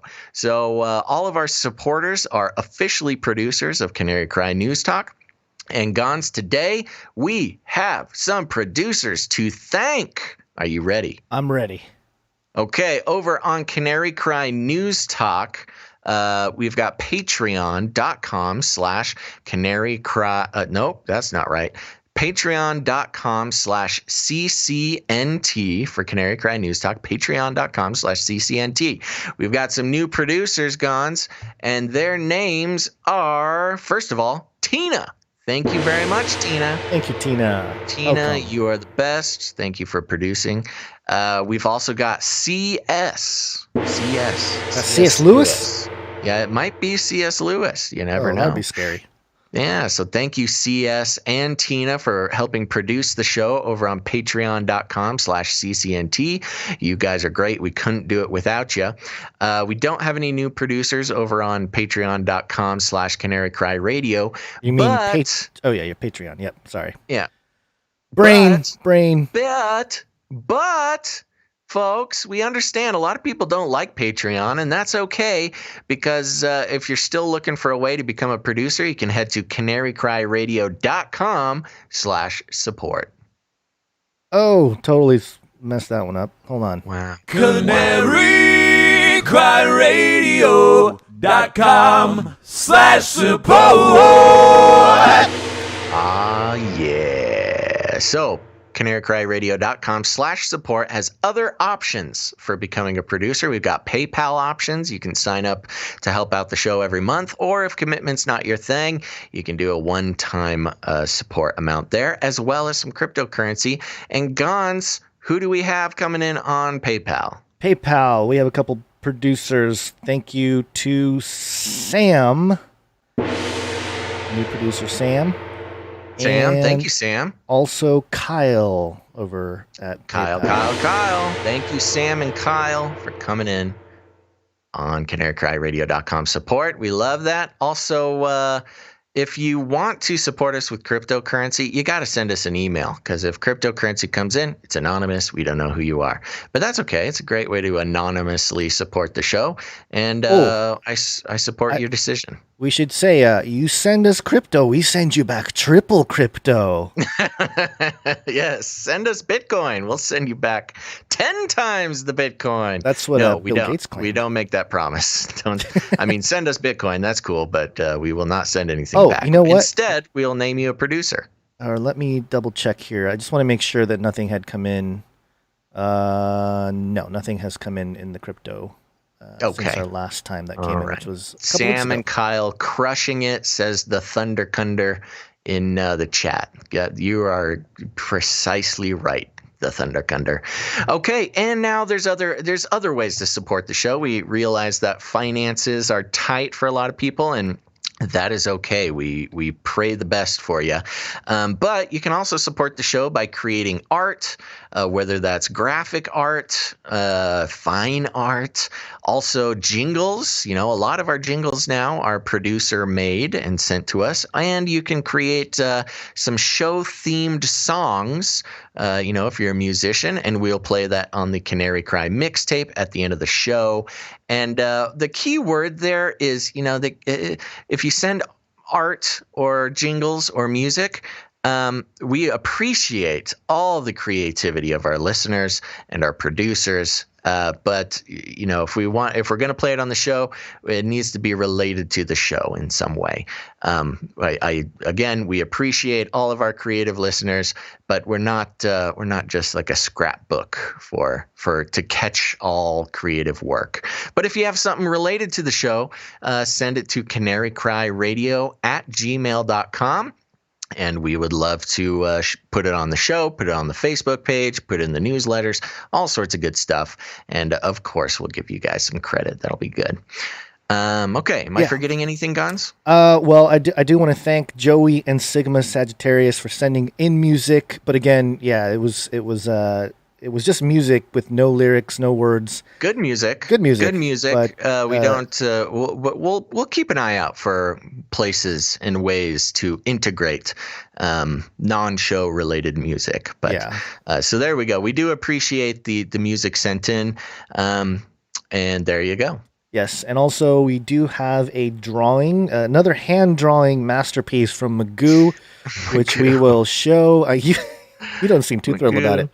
But we will show on the screen for those of you watching. If you are listening, yes, Magoo has really honed his skills at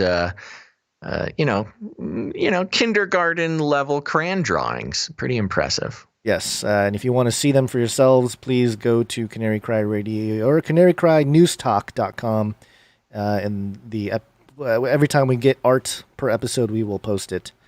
Yep, and on the Facebook page, stuff like that. Is that us riding a canary? Is that what's going on here? Yes, it's you and me. We're riding a giant canary through the sky, and there's some nice mountains there, and there is some text at the bottom that says Basil and Gons on a giant canary, one of them crying. I'm not sure which one of us is crying, but one of us is sad about this situation. It's probably me. Yeah, who knows? It's a good time. Thank you, Magoo. We appreciate that. And remember to check out the show notes. We got a lot of people asking about links to articles that we read in the show here. We don't really have the time or the attention or the energy to post these links live in the chat, but go to canarycrynewstalk.com. Usually within an hour or two after the show, and the podcast is up, and hit the show notes there, and you can get links to all these articles. I recommend everybody do that, because you want these articles archived and at your disposal if you need to do some further research or share it with somebody. If you're talking nonsense on Facebook and somebody says, link it, bro, show me a source. Well, we are your source for sources. All right. Are we good? I think we're good. Let's all right. Let's wake up. And wake up. Yes, it's wake up time. Hey, yo, wake up. Wake up time. Okay, Gons, I moved this story, you'll notice, and it's because I looked at the time and I really want to get to it. So I'm going to read from, I've lost control of my hand. I'm reading from news.yahoo.com, and the article is titled Unidentified Federal Agents in Camo and Rented Unidentified federal agents in camo and rented minivans are grabbing people off Portland's streets. President Trump has sent an unknown number of federal agents to Portland, Oregon, ostensibly to project federal property. Again, a typo there. Isn't it supposed to be protect? I think it's protect, because they say it later on. Typo. So it's ostensibly to protect federal property amid weeks of protests against racism and police brutality. But federal officers, quote, are also detaining people on Portland streets who aren't near federal property, nor is it clear that all of the people being arrested have engaged in criminal activity, OPB reported Thursday evening. One civil rights lawyer, Juan Chavez, described the federal tactics as, quote, like stop and frisk meets Guantanamo Bay, and more like abduction than lawful arrest. Quote, federal law enforcement officers have been using unmarked vehicles to drive around downtown Portland and detain protesters since at least July 14th, OPB reports. Quote, personal accounts and multiple videos posted online show the officers driving up to people, detaining individuals with no explanation of why they are being arrested, and driving off. Then there's a video here, Gons. I think this video is worth playing on the live stream here, and I will, or you should, describe what's happening. Okay, so it looks like, well, there's a news report, and then it goes into... well, looks like a couple of these soldier types going after what is it? Is it a woman? Hold on, let me go back to that spot here. I think Okay, you're missing the point. It's two fully camoed, decked out, tactical looking federal officers, and they walk up to someone.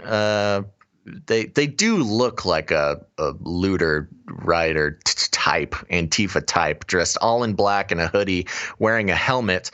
They just walk right up to them, take them by each shoulder, and walk them towards a minivan and put them in a minivan, which is pretty crazy. There's no talking. There's no, there's no reading your rights. There's no asking what's going on. It seems, the video shows, that they just walk up, nab them, and take them away. The one thing that was a little suspicious, a little sus, as the Gen Zers say, was that this Antifa type looking person, they grab this person by either arm, and the person just puts their hands behind their back and doesn't put up any struggle, doesn't put up any resistance. Now, maybe it was just a particularly congenial rioter. But usually, through the other videos we've seen, when somebody's wearing a helmet and it is, in street tactical gear for rioting and stuff, they're wearing goggles and everything, they usually put up a little bit of a fight. But this person just said, okay, take me away, Mr. Federal Man. Now back to the article, if I can find it. There it is. Acting Homeland Security Secretary Chad Wolf visited Portland on Thursday and slammed the mayor and governor, claiming, quote, Portland has been under siege for 47 straight days by a violent mob, while local political leaders refuse to restore order to protect their city. He released a list of the, quote, lawless destruction and violence from these violent anarchists, and most of it was graffiti. Trump praised the federal incursion Monday, saying, quote, Portland was totally out of control and federal agents very much quelled it. Very much quelled it. Federal agents shot one 26-year-old man in the head with a less lethal munitions last Saturday, fracturing his skull. Portland Mayor Ted Wheeler, Governor Kate Brown, and Oregon's congressional delegation were pretty clear the feds are not welcome. Wheeler said Tuesday that the federal officers had brought only violence and, quote, life-threatening tactics to Portland streets and, quote, we do not need or want their help. Brown said Thursday said sheet what? Hold on. Typo. Gosh, come on, Yahoo. Brown said Thursday said she told Wolf he would remove all federal officers from our streets and criticized Trump's political theater. A blatant abuse of power in Portland, Senator Ron Wyden echoed the critique. A peaceful protester in Portland was shot in the head by one of Donald Trump's secret police. Whoa. They're straight up dropping the secret police word there. Now Trump and Chad Wolf are weaponizing the DHS as their own occupying army to provoke violence on the streets of my hometown because they think it plays well with right-wing media. That was a tweet from Ron Wyden. So there you go. Some unidentified federal agents kind of just swooping people up off the streets in Portland, which, on one hand, I'm sure there's some people who appreciate cleaning up the streets. However, this is like some real Big Brother type of stuff. No badges, no identifying markers. I mean, you look at these guys in this video; they could be anybody. There's no military markings or anything that I can see. Which does raise the question. I mean, wow, how disturbing would it be if they are not military at all? They could just be people dressed in camo, swooping people up, putting them in rented minivans. Who's which this, is pretty disturbing. This Wyden guy, what is he? Is he the mayor? Wyden, I believe, is... Let me look it up. I think he is a senator. Okay. Yeah. Oh, Democrat senator. Oh, there's your alarm. There's the alarm. There's the 5 o'clock alarm. So I think we got a little bit of time. But oh my gosh, with my hand, with my VR helmet, I can't see where my phone is. Oh no! Hold on. There it is. Come here, little guy. Stop. Okay. All right. I think this is my theory here. I think this is like a staged thing that Ron Wyden hired some people to do this, so he can tweet out Trump's secret police on the streets. I mean, that's the thing. There's no military markings on these guys. There's no law enforcement markings at all, except for I think they have a patch that says police on it. But you can get that at like a thrift shop or something. Yeah, you can buy that anywhere. You can order it online, and it's even weirder that it says police if they're federal agents. Weirder. Yeah, especially if they're federal agents. Yeah, they're undercover federal agents pretending to be police. Right. Now, I did follow one of the hyperlinks here, and it does take us to a story at kgw.com, which is KGW8, which I believe is a news station in Portland, I think. Yes, or somewhere. The article reads, "Who are these federal officers sent to Portland to deal with protesters?" Portland, Oregon. Acting Homeland Security Secretary Chad Wolf was in Portland on Thursday. His office sent out his blah, blah, blah, blah, blah. They're just going to give us a little repeat of the story we just read. Who are these federal officers? 4 federal law enforcement agencies, including U.S. Marshals, Federal Protective Service, U.S. Customs and Border Protection, and Homeland Security Investigations, have rotated officers through Portland since early July. The U.S. Marshals Service is the lead agency. It's not clear how many federal officers are currently in Portland to help with protests. In addition to uniformed law enforcement, court records indicate plain-clothed federal agents have also been working the crowd. So yeah, interesting. We've got U.S. Marshals, Federal Protective Services. Do you know what that is? I've never heard of that. I thought that was just like a Secret Service type thing, isn't it? I have no idea. Will you do a quick Google, see if that's an official name for something? What was it? The federal? We do have some people in chat suggesting it might be Blackwater. Jay Vela saying how the camo looks off with these guys. What was the name you wanted me to look up? Federal Protective Service. Like, is that an actual entity or is that a descriptive? DHS, part of Homeland Security. DHS, you say? Mm-hmm. Federal Protective. What do they do? Is there like a wiki paragraph you can read? I'll go straight to their website here. Oh, I don't know about that. Get the Federal Protective Service propaganda. Their mission statement: to prevent, protect, respond to, and recover from terrorism, criminal acts, and other hazards threatening the U.S. government's critical infrastructure, services, and the people who provide to receive them. That's what their mission statement is here. How vague. What we do. Let's see what we do here. Federal Protective Services includes information. Let's see. Emergency planning. Report suspicious activity. Let's do operations. Explosive canine detection team. Hazardous response team. But that's like chemical, biological, radiological.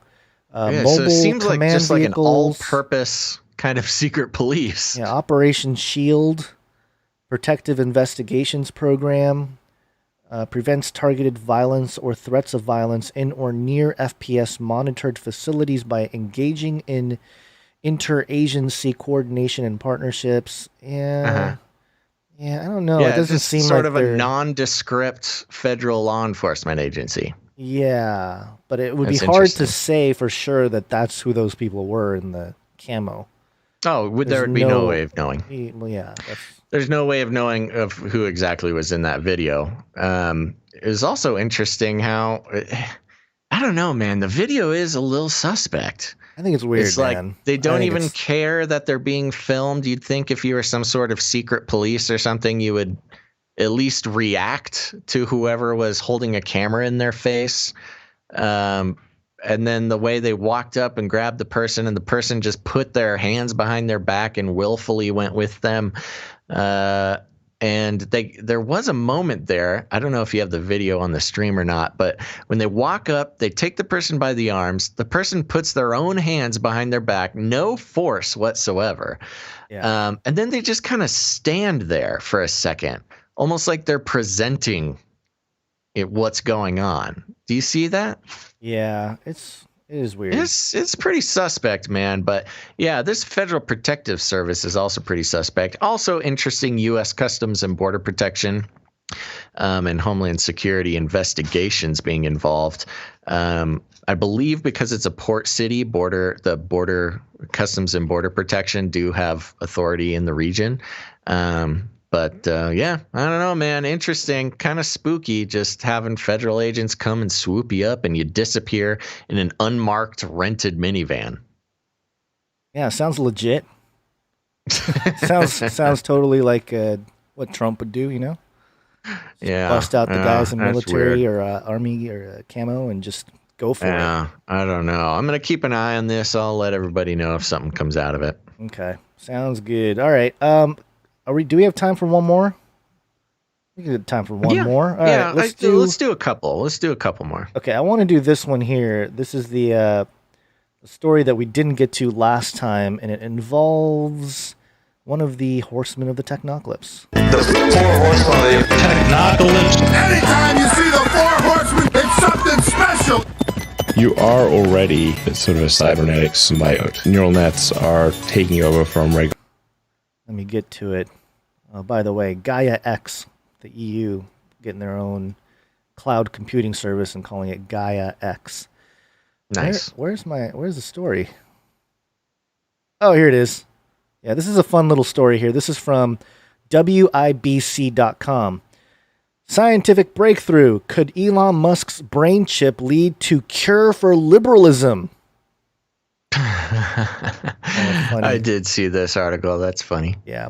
Multi-billionaire Elon Musk is on the verge of unveiling his finest contribution to humanity yet, the Neuralink brain chip. But what is the Neuralink brain chip? You failed to ask, but will receive an answer to anyway. This article kind of has like a snarky feel to it here. Is it a low-calorie snack food item that makes you more intelligent with each and every crunch?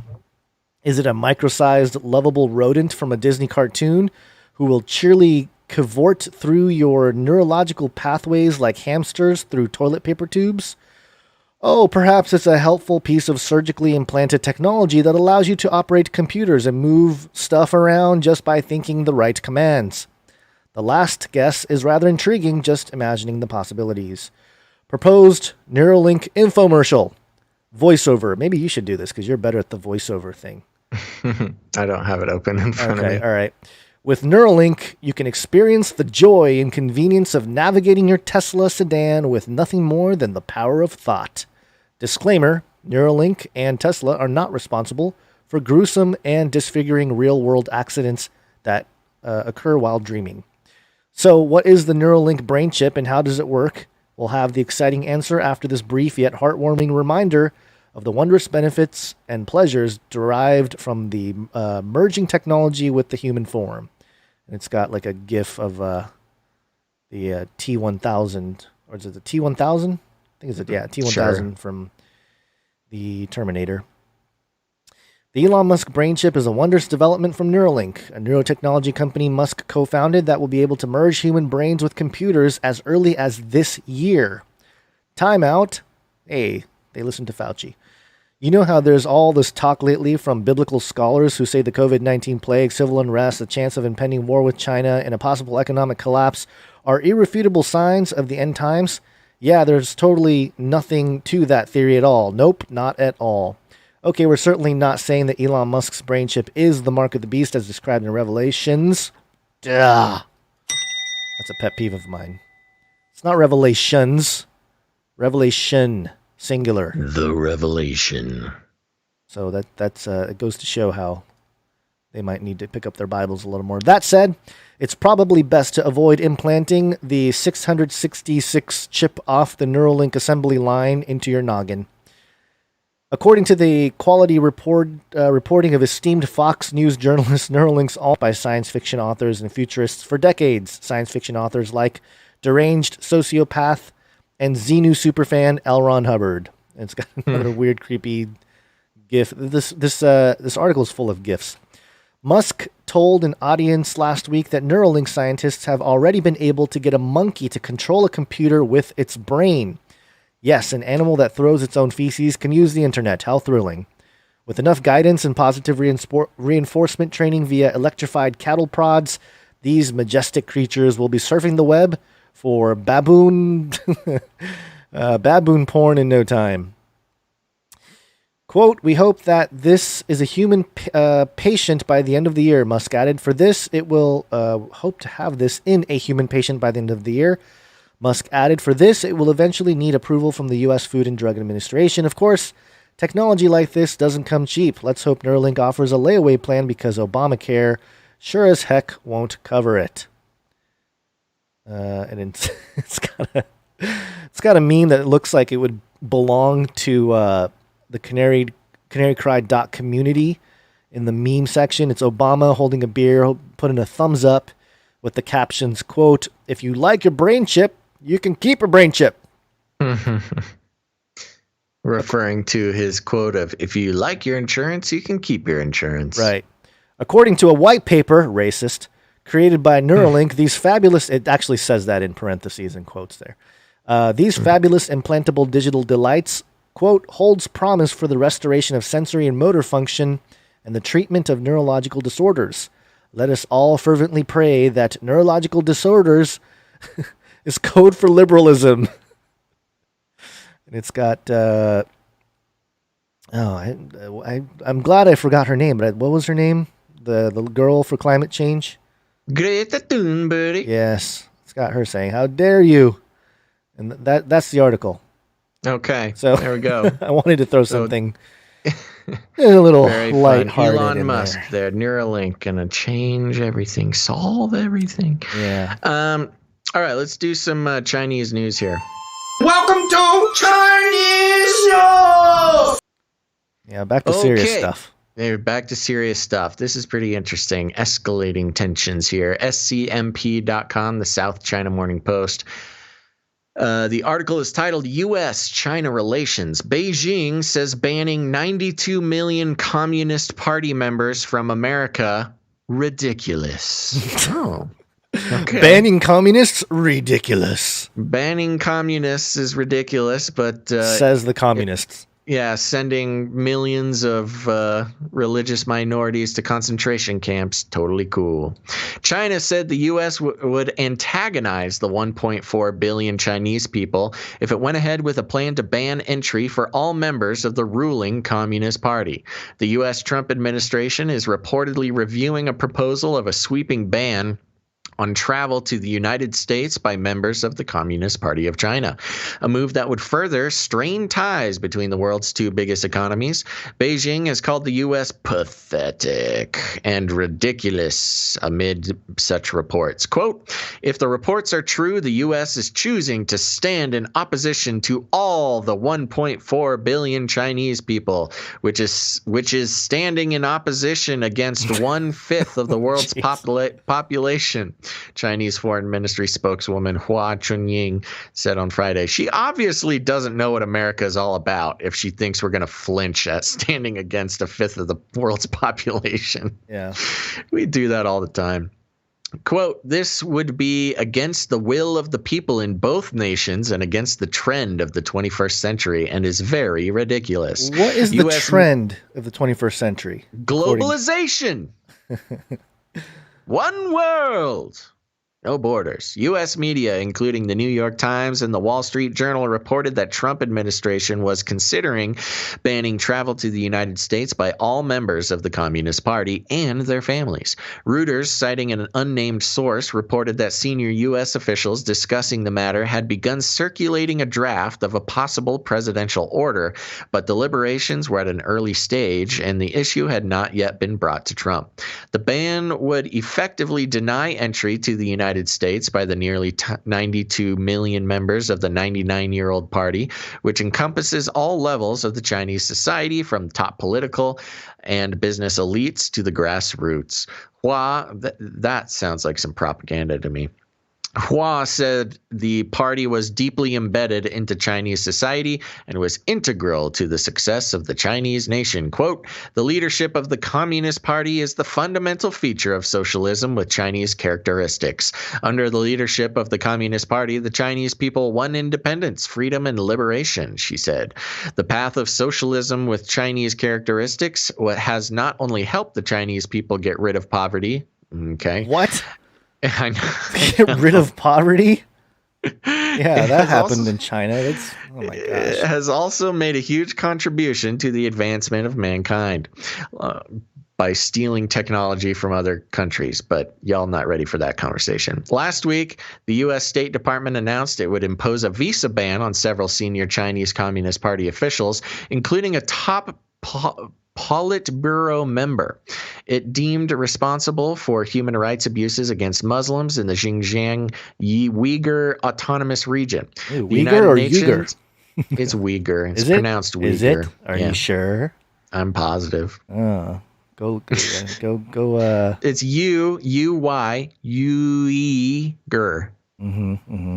The United Nations has estimated more than 1 million Muslims have been detained in camps there for political re-education, but Beijing claims they are vocational training centers aimed at countering religious extremism.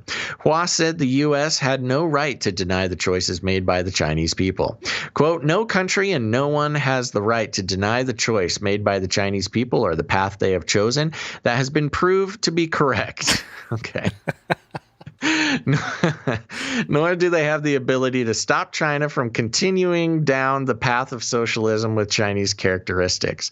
That's an interesting repetition she keeps using. Socialism with Chinese characteristics, she said. You think Orange Man is bad with all of his totalitarian dictator, lingo. Yeah. My goodness, the CCP there. I know. This is so wild and a very interesting example of Chinese propaganda.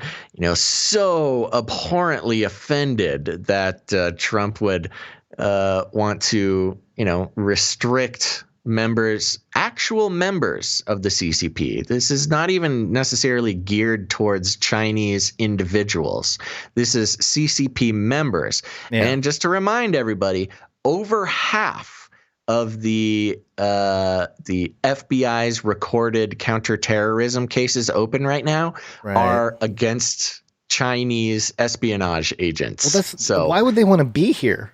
That's my question. Espionage, because they want to steal information. I know that, but with so many cases open against them, I guess they just think, oh yeah, of course, the American judicial system and all that. Yeah, sure, but we're gonna stay here anyway and infiltrate you. And just to remind everybody, yes, China with their programs like the Thousand Talents programs have embedded many CCP members within academic and scientific institutions. Many of them recently have been sent to prison for stealing secrets from those institutions and sending them off to China. China got busted secretly implanting chips into phones and computers manufactured in China that was sending info, back to the CCP. TikTok, a CCP-owned app, is the biggest security threat to American individuals ever. To the American youth. Yes, specifically the youth, and not to mention their actual concentration camps filled with 1 million Uyghurs, and the crackdown on Hong Kong, where, Hong Kongers, among all the problems that the United States may be having right now, Hong Kong citizens waving the American flag, begging for Trump to save them from China.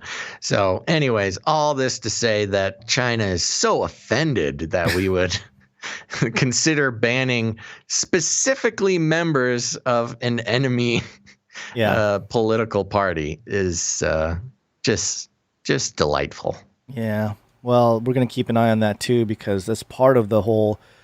I think that division of the scientific dictatorship and the quote unquote conspiracy theorist division is definitely something that that the Chinese are involved in, especially if you look at how the technocrats and the scientific dictatorship took over China. Do you remember how they only allowed one kid per family and that kind of stuff? That's all part of the programming there that took place, and now it's now they're ready to war against America. We've been in this kind of Cold War II situation, so it's all part of the game. Most offensively, they're so offended that we might ban members of their Communist Party when they just passed a law.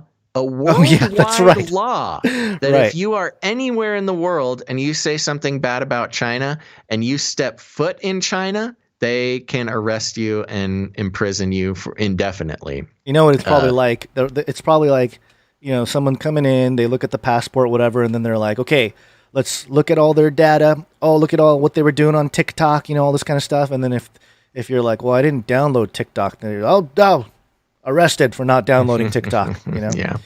Not to mention the smackdown they laid on the NBA. And Twitch users. So Amazon, who owns Twitch, banned accounts for people speaking out against the Chinese government. Who was it? Was it LeBron?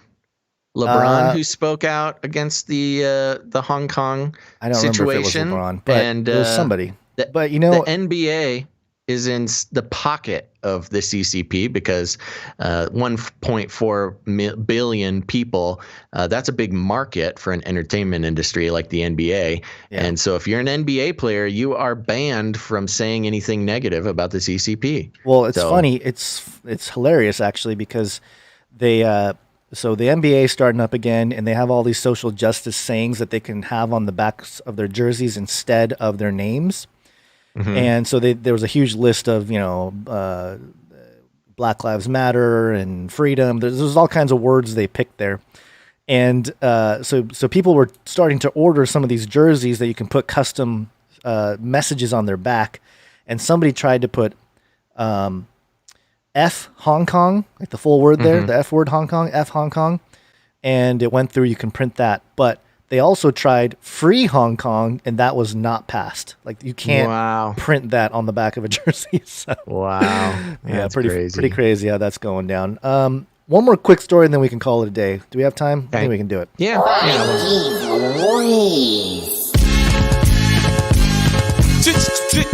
5G kills humans. 5G kills humans, but not in this story. Newsweek.com. Surgeon using robots and 5G performs operation on cadaver patient from 10 miles away. 5G technology won't just let you browse the internet faster than ever. It will also open up the possibilities of futuristic medical procedures, experts say. Taking full advantage of the next generation of wireless connectivity, researchers in Italy have conducted research showing how a surgeon successfully performed telesurgery from over 9 miles away, operating on a cadaver patient via robotic system. The research was done by a team of scientists from the Istituto Italiano di Tecnologia in Genoa and published in the journal Annals of Internal Medicine. It detailed how a new teleoperated surgical robotic system hooked up to a 5G network performed an operation on the vocal cords of an adult human cadaver. The otorhinolaryngologist. My gosh, what is that word? You know what? A for effort, Gons. otorhinolaryngologist. Otorhinolaryngologist. My gosh. I wouldn't want to be that kind of doctor. Located at Vodafone Village, southwest of Milan, was tasked with handling the robotic system. Meanwhile, a cadaver was located at an anatomy lab in San Rafael Hospital, roughly 9 miles northeast of the city. Quote, this 5G telesurgery experiment showed that the surgeon had effective control of the surgical robot, forceps, and laser, and could confidently perform high-precision later cordectomies on the cadaver's vocal cords, the paper explained.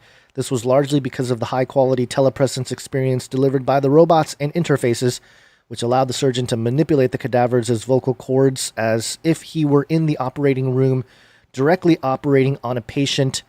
And, you know, one of the things at the very beginning of this episode, we showed that whole chart there, and we talked about how one of the things the false prophet does is create an image to the beast that basically had a mortal head wound and lived. And I'm not saying that 5G surgeries, telesurgeries, is going to be used in that process, but it's interesting how we're starting to use all this technology to be remote and have these robots be able to go in and do some pretty sophisticated and probably even more, as time goes on, more precise types of surgical procedures that the human hand can't do. And obviously there's already robots that do a lot of that stuff, but even from far away now with the 5G added to it, just something to keep an eye on, because a lot of the technology we've always known that it's going to be pushed out as, hey, it's a good thing. It's a good thing that we're healing ourselves with nanobots and, DNA fixing and CRISPR, and now 5G is going to be used to better mankind.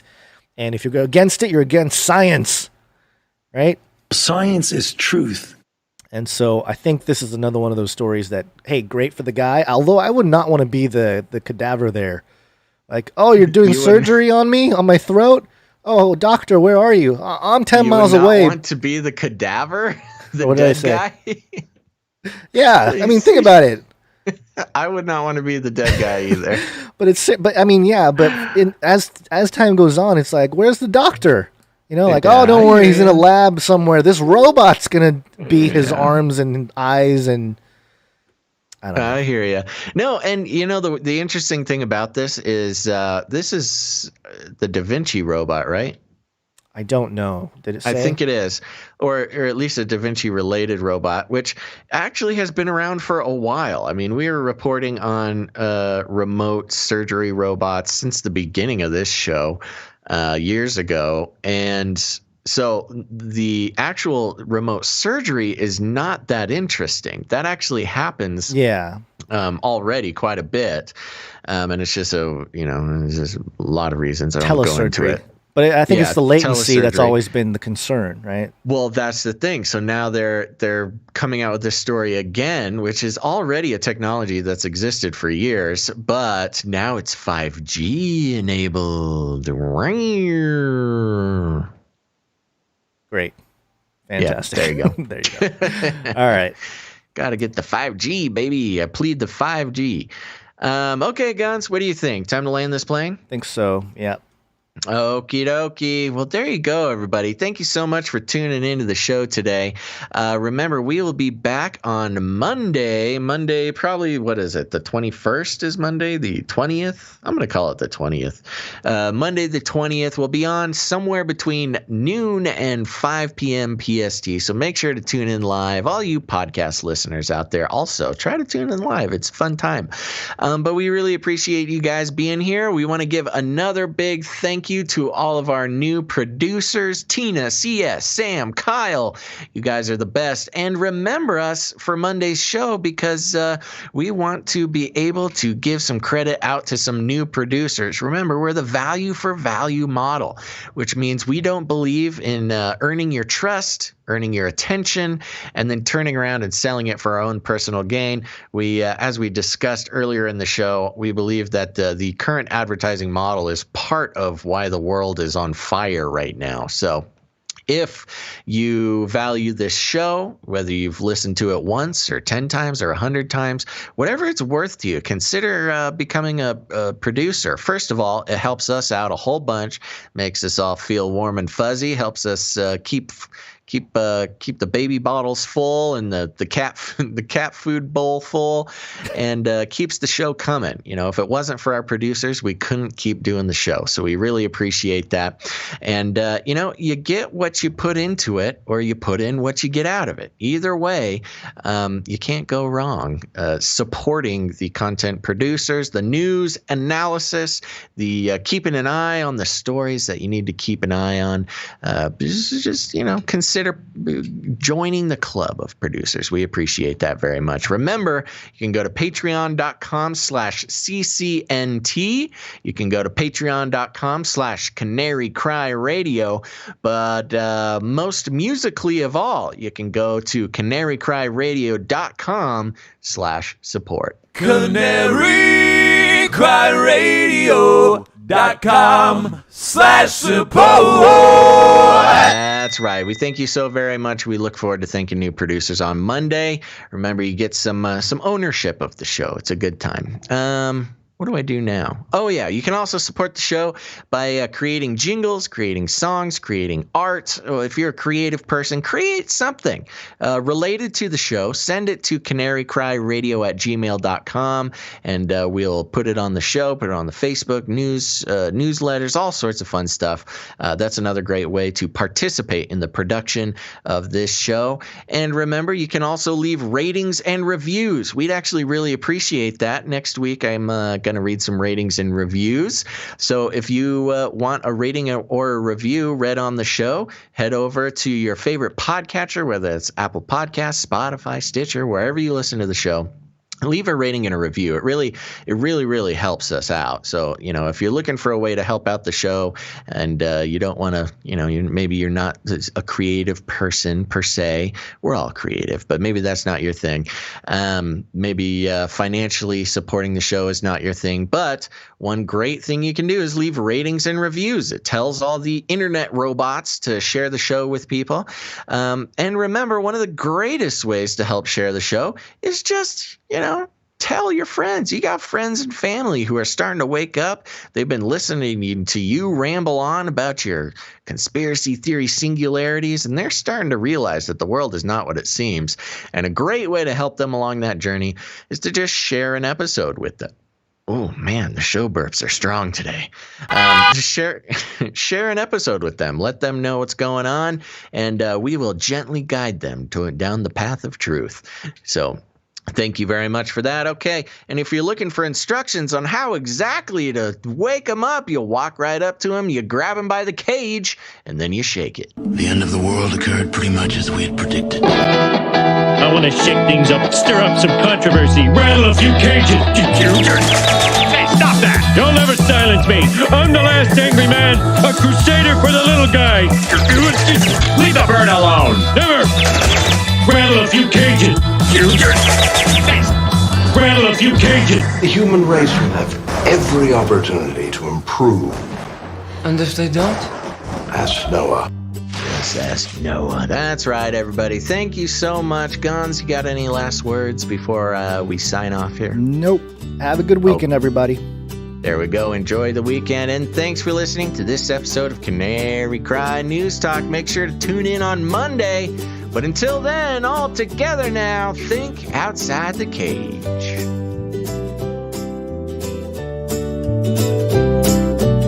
Look it up. Aliens.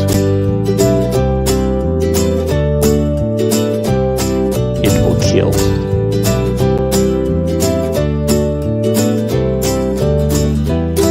Stop this progress before it is too late.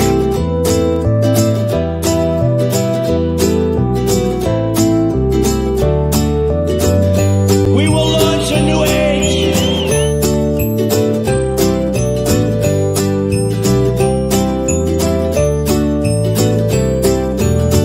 Some bubble butt are gonna help me.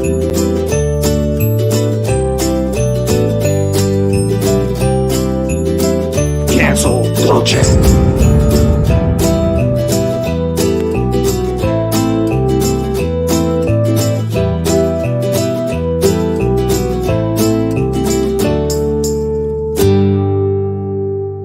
shake things up, shake things up. I wanna shake things up, shake things up. Leave the bird alone. I wanna stir up some controversy. I wanna rattle a few cages. I wanna rattle a few cages. I'm the last angry man. You'll never silence me. I'm the last angry man. I'm the last angry man. You'll never silence me. I'm the last angry man. A crusader for the little guy. Little guy. Little guy. Well, we'll see about that. Whatever, Illuminati. In the future, humans will be confined in a people's zoo. People, I'll keep you safe and warm in my people's zoo. I'll keep you safe and warm now in my people's zoo. You, yeah, you in my people's zoo. I'll keep the cameras on.